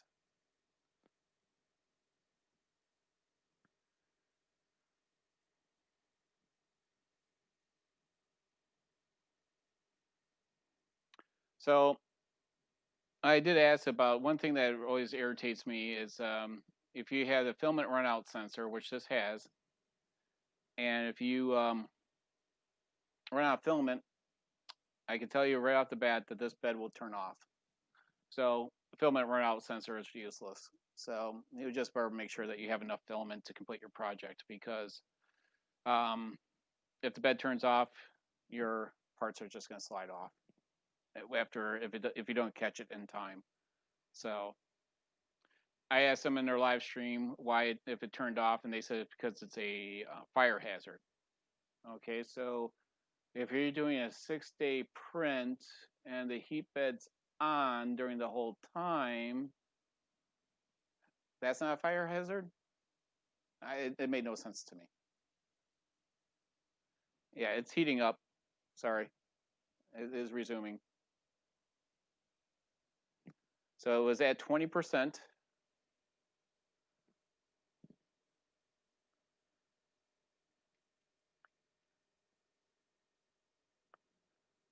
And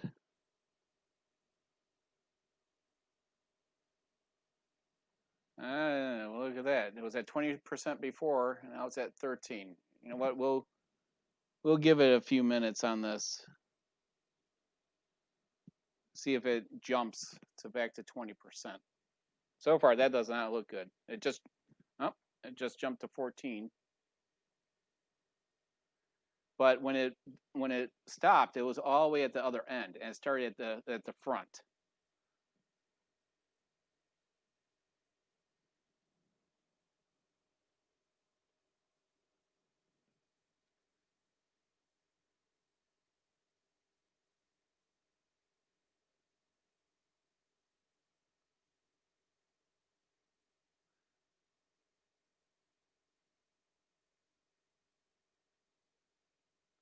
Yeah, I mean, I guess you use the hot glue, but to me,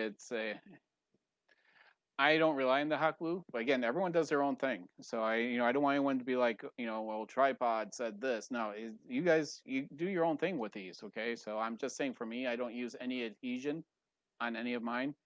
And when I'm looking at it, it's like the heat maintains it for the glass. As soon as that glass cools down, it just pops off. So I don't know if the glue, maybe that's worth a test. If I use a glue stick or anything on there, well, it's um, if I let it sit overnight, well, the part just pop off still. All right, so here's some problems already. This was coming out real nice. You can see let me see if I could get this over closer.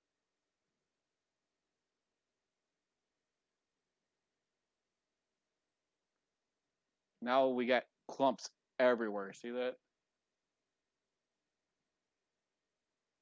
This was a very clean print, and you could actually hear it hitting.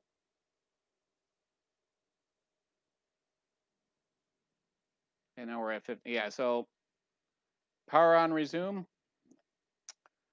Failed to me. Oh, hot glue, not for the bed, but hot glue for, oh, okay, circuit board, filament. Okay, sorry.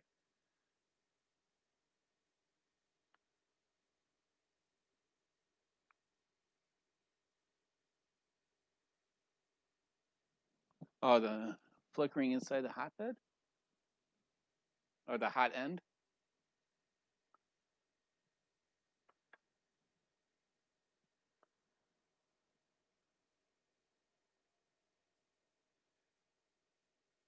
Well, that light is supposed to be the strain gauge, I thought, from what Creality was when they did their testing on it. And oh man, now it's just clumping everywhere. Look at that.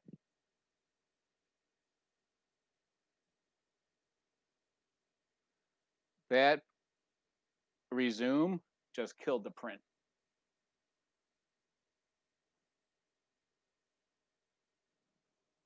Yep, I'm gonna stop it because it's just hitting. Wait here, so we're at 16%. I stopped it at oh yeah, it just skipped right over that. Yeah. Resume, power on, resume. No, doesn't. At least for this, it did not work.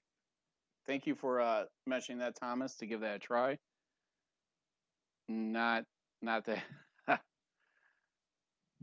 It just literally. I mean, it. Look at all those globs.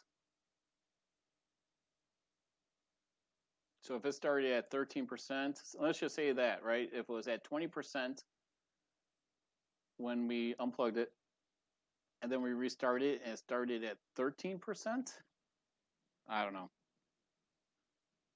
But you could we'll wait for this bed to cool off, and then we'll switch it. We'll take it off and see what it looks like.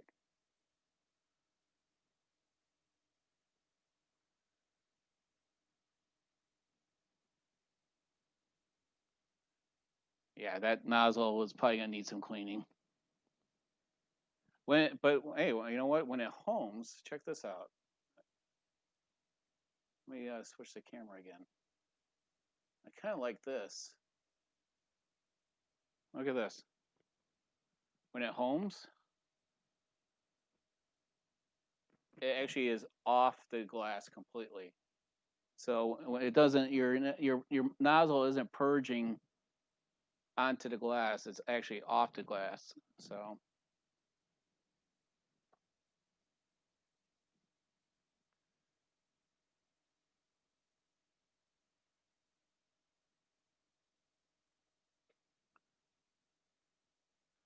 Yeah, at least it didn't slam into the bed, but you know, the power on resume, it was 7% off, at least from that one, right? So it was at 20%, and then it, or not 20, actually, let me rethink the percentage. Well, it was off by 7 in the percentage, right? So it was at 20% and it started at, and then it resumed at 13%.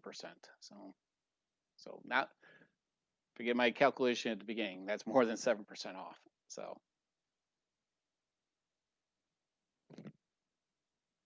No smoke yet, Llama. I know. I'm waiting for it.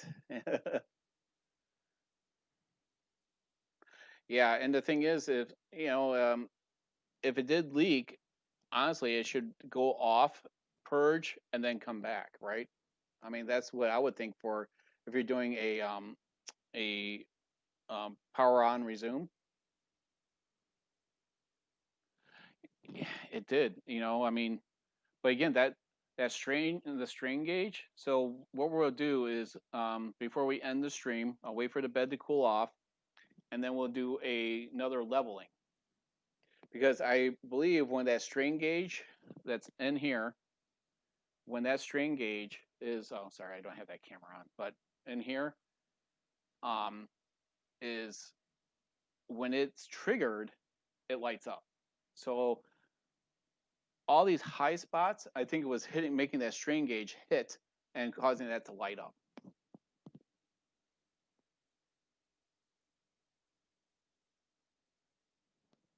I mean, there's now so many high points on this print after we did the resume, power on resume.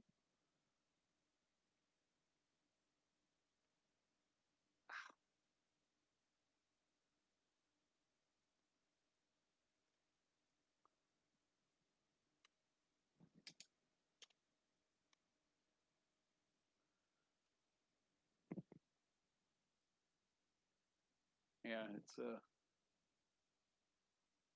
let me see here.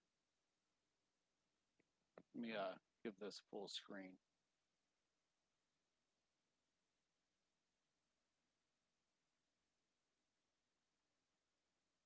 All right, so here, take a look at that. Look how much higher that is. These are all your, I think this is what the nozzle is hitting, causing the strain gauge to trigger. The last hit was when it was going across here, and you just heard a thud. So.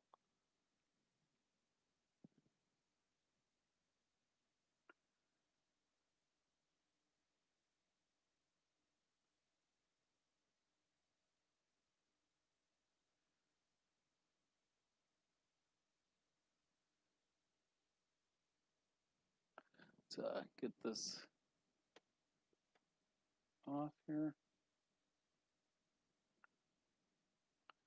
All right, so we'll do another leveling on this and see if I'm right with the strain gauge with the light. So we'll preheat So this has a preheat for PLA and ABS. And you can disable the steppers and here. So let me show you on this. I switch the camera back so you can see what I'm talking about, how my screen isn't centered. See how the it's missing the, you can actually see the K, but the screen isn't centered on the bezel.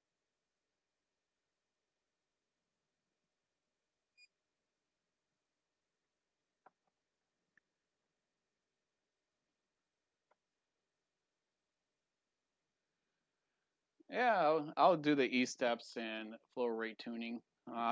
Honestly, out of the box, I just wanted to see what this was like. This, I mean, the layers were going down. This, I mean, honestly, it was coming out really nice until I unplugged it. And you just now know that the power on resume is, at least for right now, it doesn't work. So.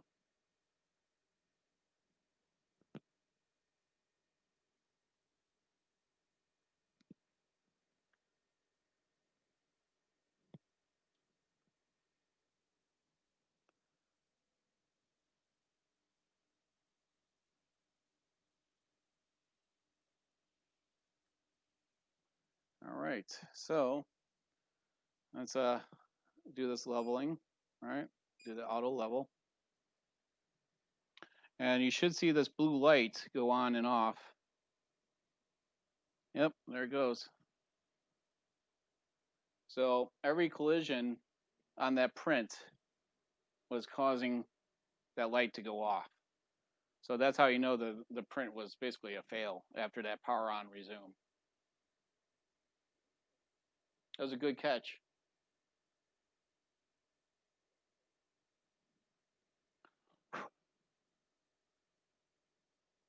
And you can see the little bit of filament every time it levels.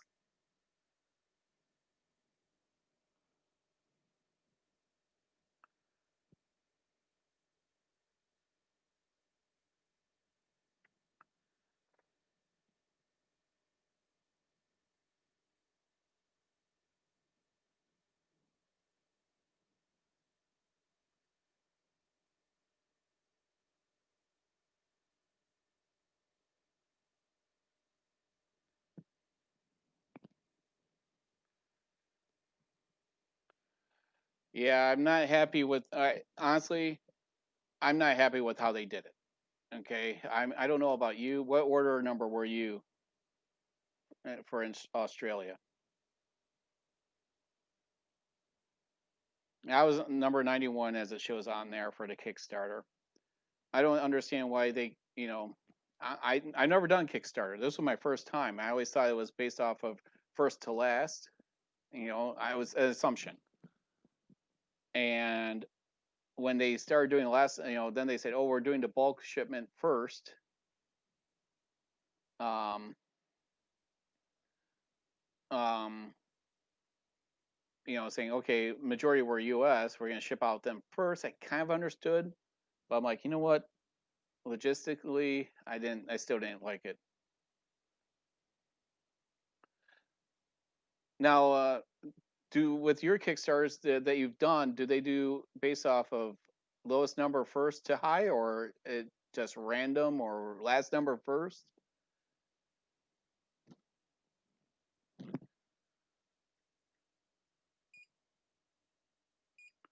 All right, I'm just gonna print out the dog. We're not gonna stay on here for it. I just want to see what it looks like.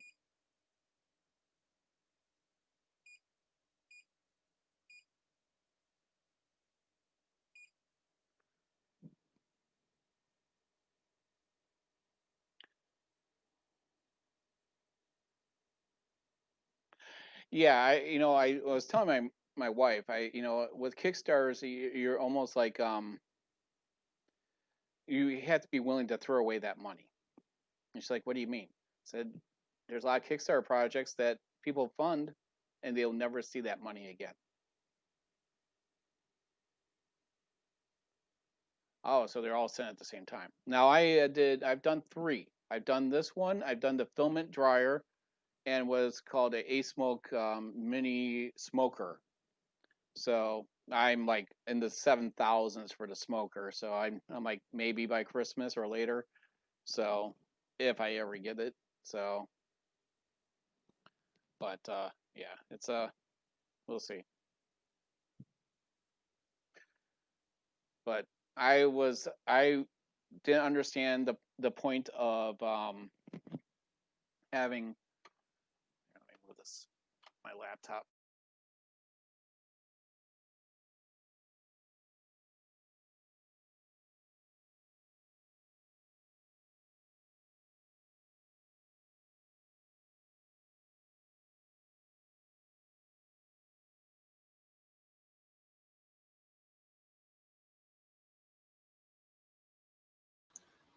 Yeah, I'm still here. My laptop got unplugged, so my main feed will come back online in a minute.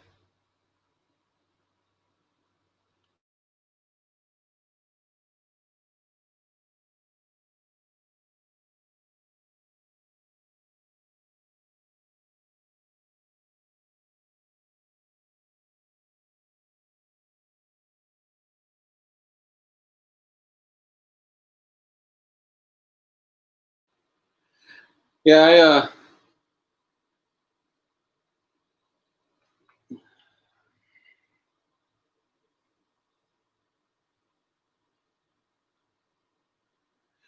I think that Creality did do this as a marketing thing. It's not as a it's like, oh, what's the cheapest way for us to market a printer? Oh, we'll throw it on KickStarter.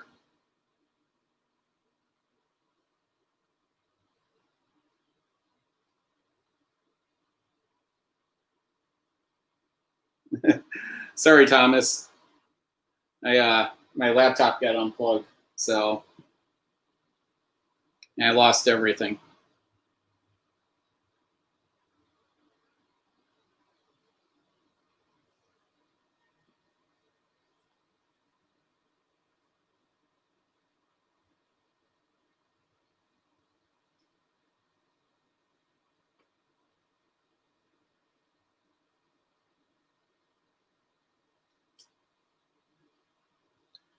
Yeah, I figure for a price for that Sunlu dryer, it's not bad.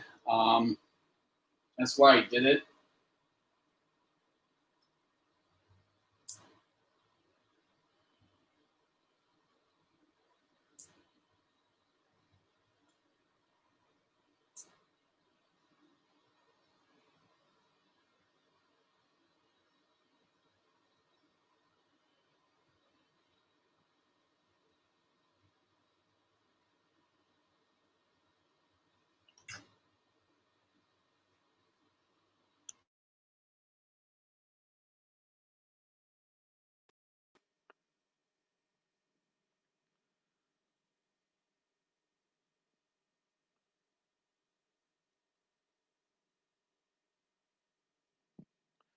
And so to add to you, John, was I don't understand. Okay, so they're not shipping these together or in the same package with the add-ons. So that's what I was thinking that they were going to do when I received the printer. Okay, I'm going to get the add-ons with my printer to in maybe the same box. Two separate shipments. So I don't understand why they separated the add-ons without the add-ons. Just ship it if, or maybe it was a logistics thing that they thought they were going to be able to do the add-ons with the printers, or I don't know. I was actually kind of hoping with doing, I scheduled this a couple, 3 or 4 days ago, that it would actually arrive by today, and it didn't. So for my add-ons. So yeah, and I heard some people in the U.S. where I'm at, they got theirs as well with the add-ons. So I didn't. So and I wanted to early back, I'm backer 91, but I would have been happy if they would have just sent it and say, hey, you know what, add-ons would have been a separate. Just be on the lookout for it because I got the spring steel plates, um, the tubing, and a few other things. A handful of things. I didn't go with all the spare parts and stuff.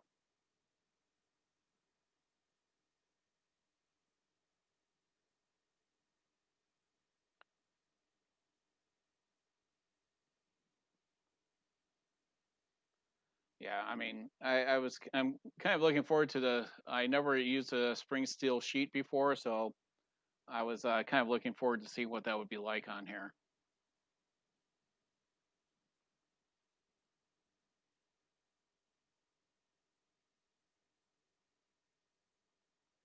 But what, John? What number Kickstarter number were you?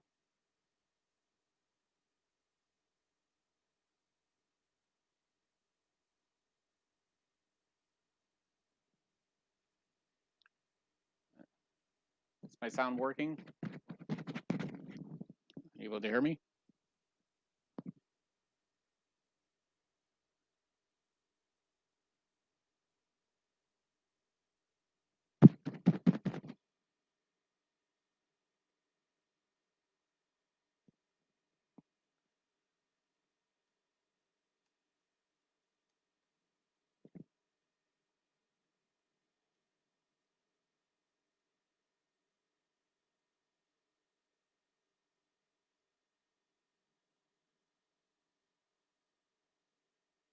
Okay.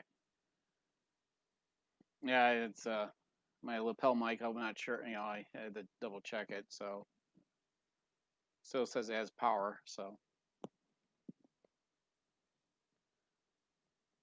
yeah. So, and did you say you got yours?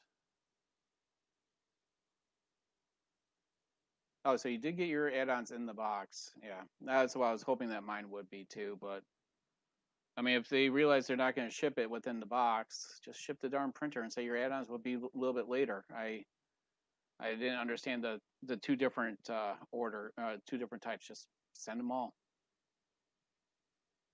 So,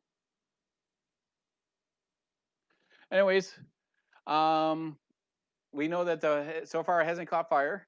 So I am not checking the power switch or anything. I'm doing just be consumer minded with this video. Okay, my thumbnail is based off of what people have been experiencing and what Creality said with that they were looking into it. They issued three things. They're investigating it. Second thing was they're don't leave the printer printing unattended, and the third was like, well, it's made out of fireproof materials, so print away. So I shook it. There was no missing, no parts shaking around in it. I did not open it. So we'll let this printer run. I'll let it run for a little bit. I'll do a follow-up video of my thoughts are. Um, so far, I think it's a printer that it prints great out of the box. I mean, but the problem is the power on resume. It totally messed it up. So um, I think the Ender 5 Plus handled it a lot better out of the box for power on resume. So to me, I would think that this should move the nozzle over, purge it, and then resume the print where it left off. I unplugged it at 20% with the print, and then it resumed at 13%. So, but I think that's about it for everyone. I really appreciate you guys joining. Unless you have any more questions for me, I will be compiling this into a much shorter video for just regular YouTube. I'll download it and then edit and try to make this as short as possible. So, but it, I mean, this dog is printing really nice. Let me show you change the camera. Oh, hold on. Let me activate this camera.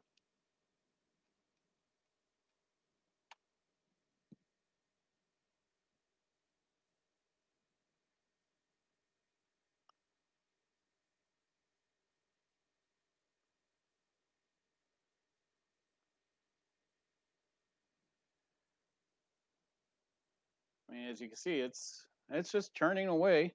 It's not exactly centered on the bed, but this is a little doggy. I'm gonna let it print out completely and then show what it looks like. And the airplane for when I compile the video offline and streamline it. So So I appreciate you all. I know they'll find you if I have any questions. Yeah, yeah. I'm pretty active. I haven't been as active as I want to be. Like on I'm usually found on K3D and other Facebook pages. My I don't get as notified on my Facebook group for Tripods Garage, but I took some time off for the last couple of weeks of doing just smaller projects, so I haven't had time to respond, but usually I do. Um, oh, the CR30. That's a continuous belt one, right, David? That's it's the belt feed where you could just keep on like production line, the CR30.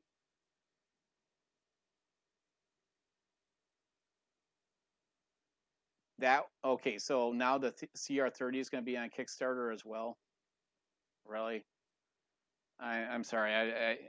Honestly, this is going to be my last Creality printer, so I'm not going to be buying another Creality printer after this. I've been burned twice. For any of you that's missed my intro, I was a early adopter for the Ender 5 Plus. I bought it and purchased it in October. It didn't get to my house until November. Used it for a month and the power supply burned up. I was one of the first people to mention it. And was one of the first people to replace the power supply. I actually did on my PayPal, I did a dispute with Creality saying I want $100 or I want that power supply replaced, or because they were going to send me the cheap power supply back. So I said, I'm not having it. So I did a dispute. They tried to get me to cancel it, say they were going to refund the money that way, which is wrong. You'd never cancel it because you can't reopen the case. And then they finally refunded me the $100. Now I get the second printer and I hear about after I already paid into the Kickstarter and everything. And 2 weeks before a month before I received the printer, I hear about the smoke and fire. So I am not buying another Creality printer after this. This will be my last Creality printer purchased. If they want to send me something to review, you know that I will give my honest review of whatever they send me. I just, you burn me once, you burn me twice. Literally, I'm not doing it again. It's even if this thing does not smoke or catch on fire, it's just knowing that there's a possibility, right? So, um, yeah, I'm not a fan by any means after two printers that happening. So you need a so it is coming to Kickstarter. I probably bite on that. Yeah, I mean, it's a real innovation, right? When it comes to consumer. So think about all the ear savers. Like I printed out a ton of those ear savers, right? I mean, I still have a bunch. Think about if you were to that CR30. Uh, it's that's you got your mini production line, right? It's the quality concerns now that I have. So, um, yeah, maybe I should tell them how I feel under a huge yacht. Yeah, I mean, it's ridiculous. I mean, it's I was honestly surprised that they invited me on one of their live streams many months ago. But knowing that how I feel about their product before, so okay, I'm gonna give them a second chance with my money, buy another product from them.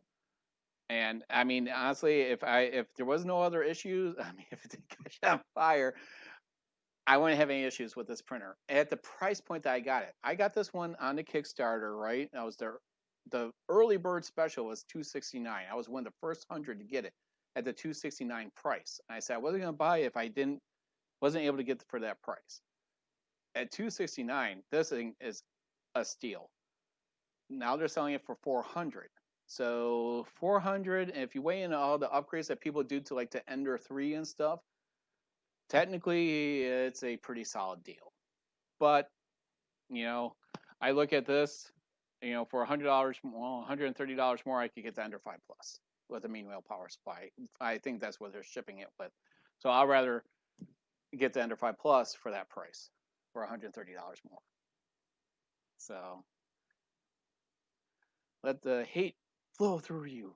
Yes, it's pure hatred.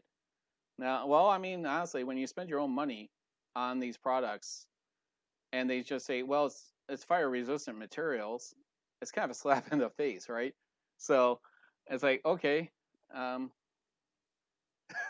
fire sale. Yes, it's a fire sale. It was. So, oh man, you guys are awesome. That's hilarious.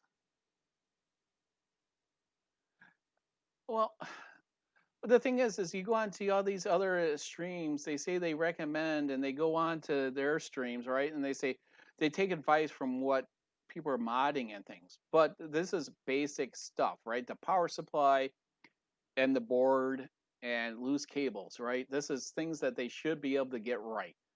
If you're turning and burning them, quality control is key, and safety is key.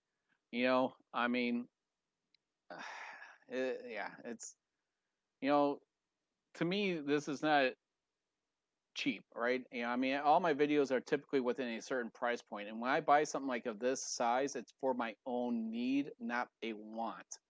So, and my videos, when I do like I said before, I do the mods on my Ender 5 Plus, is to achieve a different result for future proofing the machine to do what I want to do later. It's not just to do a mod to throw on YouTube.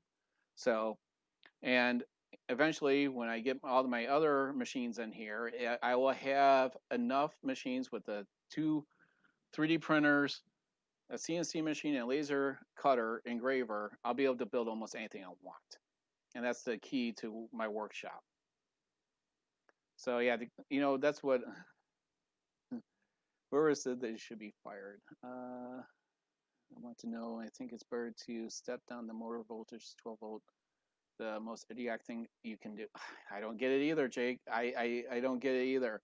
And I was on a live stream with the real Sam. He does that was one of my other streams a couple weeks ago, and I was talking about if you're on Kickstarter with this, right? You're getting to the average Joe, you know, and Jane user out there that these printers are consumer friendly. Well, they invite people to their Facebook group for one reason only. It's free support that they don't have to answer questions to, right? So they say, "Oh, welcome new member."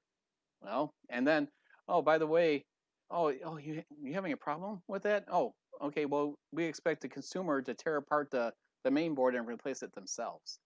So because you have no one locally here, like well, I mean, in the West or anywhere else, to get it serviced. So you are on your own. You're on your own island to do it yourself. So I just do mods to do mods. Well, Dave, I do enjoy doing them, but there's a point where that Ender 5 Plus has 3 more mods, and I think I'm just done with it. It'll be at the point where I like it until maybe I see something a little bit different out there. I can't say it's done, but it's done in my eyes where I want it. So yeah, so yeah, the power switch, if I hear any arcing or see or something, I'll put my IP camera on it. I don't have Octoprint yet on. Let's just say I have parts and stuff that will be on my next video. One of my next videos coming out. So I'm spending a lot of time on this one. So something different. So, but this one's going really good. This print for the dog. So, but there's no such thing as customer service in China, or at least not overseas. Well, yeah. I mean, we are the customer service. That's why you always see them invite new people that are on Facebook to their Facebook group. Because, I mean, I've helped a lot of people. I know a lot of other people have helped other people on there. I mean, the bigger the customer base there, if they see an issue, they're going to say it right away. And it's, you get an answer faster. I mean, when I was dealing with them through Facebook Messenger on the issues I had, like, oh, take a power meter to it, check the voltage on this and that, and I'm like, You know, I'm like, okay, I have a power meter. I could actually do these things, but you're asking the regular Joe Jane user to do it. I don't know about that. Customer service or beta testers. I think we're all beta testers for Creality. So that's a personal opinion. So, but it's on YouTube now. So, yes, my opinion's out there. So, yeah, it's you know, my YouTube channel isn't about just 3D printers. It's about me being a one-legged dude just doing stuff, and it's just I like the 3D printers, and it's a lot of my content right now. But it will gravitate to other more workflow-oriented projects.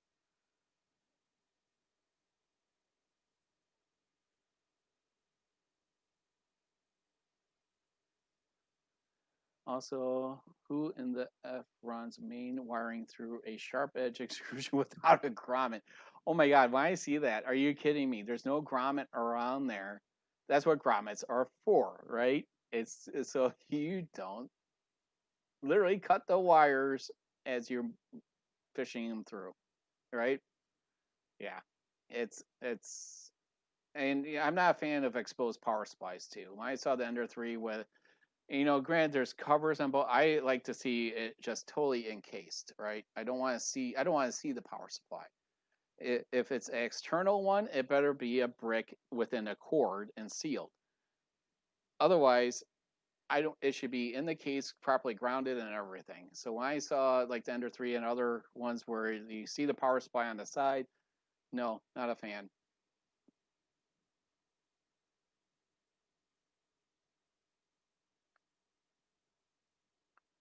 Okay, well, hey, well that's good. I mean, I had such a terrible headache with because it was a power supply for the Ender 5 Plus. That's where my first contact with them.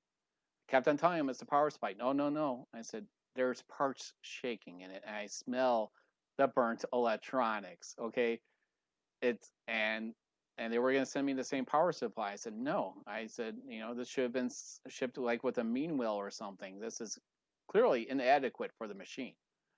So, and they weren't budging, and they were going to send me the same garbage power supply. I said, nope, I'm not going to have it. So it was me being more pushy with a product, an inferior product, sending me back an inferior product for the machine. So, I knew enough when I first started researching these machines that the mean well was kind of the really not, was the upper standard for these machines to have.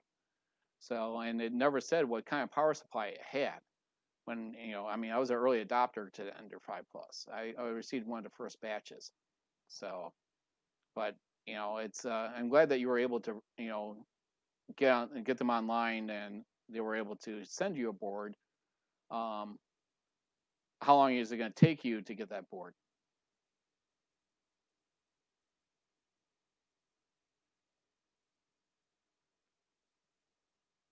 Yeah, the John. Yeah, it's right behind that power switch. Is Joel telling 3D printing or pulled his and he saw that you don't know if it's when he pulled out the switch or not. If you saw it slice the insulation a little bit, it was just a minor amount, but it's enough to worry if they're going to have customers replace switches.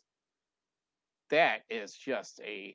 Uh, I'm sorry, I understand that this 3D printing arena is the hobbyist that's willing to do. A lot of people are willing to do it, but you also have the consumer people that they're also targeting that will not do something like that.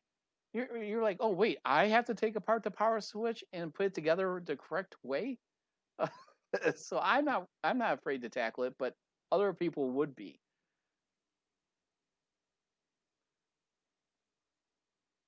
Well, hey, that's not bad. That's not bad. A week. But where are you in relationship to where their I don't know. I guess they're wherever their parts are located. I don't know if it's in China or if they have a distributor around you. I was thinking that this is such a new printer that they wouldn't have distributors in the local areas yet for parts. Okay, so Australia. Okay, I mean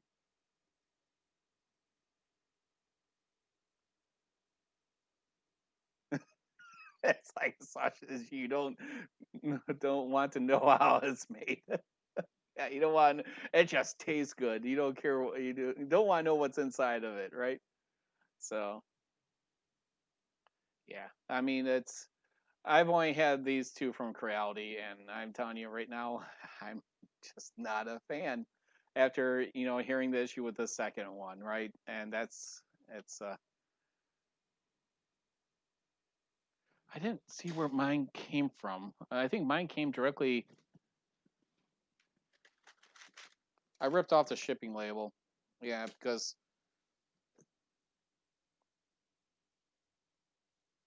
yeah, mine came from China. So I ripped off the shipping label on the when I was so my address wasn't on there when I was unboxing. So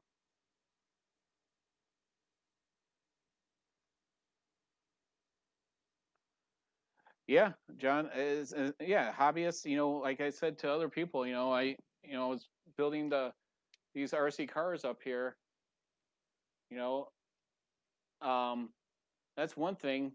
Straightforward. Back in the late '80s, '90s, and 2000s, where these were kits that you built. Very easy electronics. You're not gonna fry yourself putting things together. 8.4, 7.2 volts, whatever, 8.4 volt systems. But when you're asking someone to, you know, swap out parts, internal parts, I'm no, not a fan of that for the average hobbyist. Yeah, I'm not, it was a risk just when I did the power supply swap on the Ender 5 Plus. Even though I felt like I knew what I was doing, and I did, but it's a risk to anyone that's willing to try it. So, who does better besides Prusa? I don't even. There's a lot of channels about Prusas, and they love them. So I would not know. So a lot of people. There's a lot of people that love them. I can't get past the printed parts that come past with it. I'm more of an injected molding person. It feels like it's a finished product, but I do understand where they're printing their parts for their own printers. So I just think that if you have injected molded, it'll be cheaper in the long run, and you know they're they're all uniform. So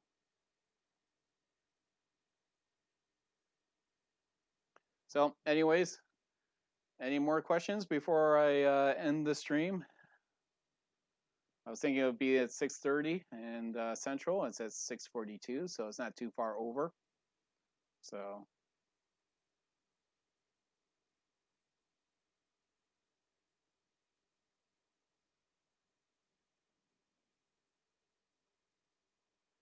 I just bought a Prusa and selling my CR20 Pro. Oh, I'll have it. I mean, yeah, I mean that says a lot, right? So, which Prusa did you get?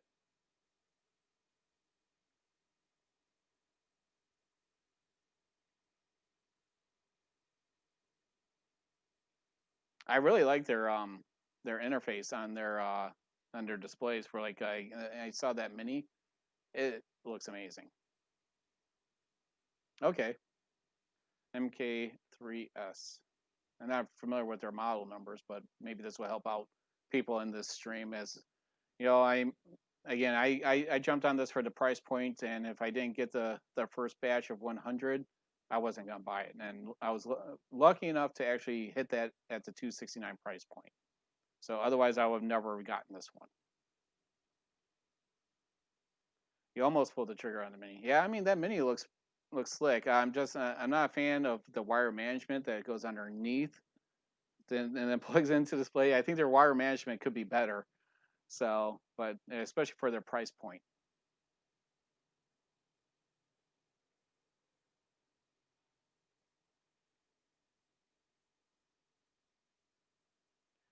Yeah, I mean, I went with like with David. I went with I saw when I was researching printers and I was like, I was almost ready to pull the trigger on a Prusa, and then I saw that Ender 5 Plus, and I was like, wow, that build volume, dual Z's, and everything. I was like, touchscreen, man, I was like sold. I was like, is my first, 3D printer.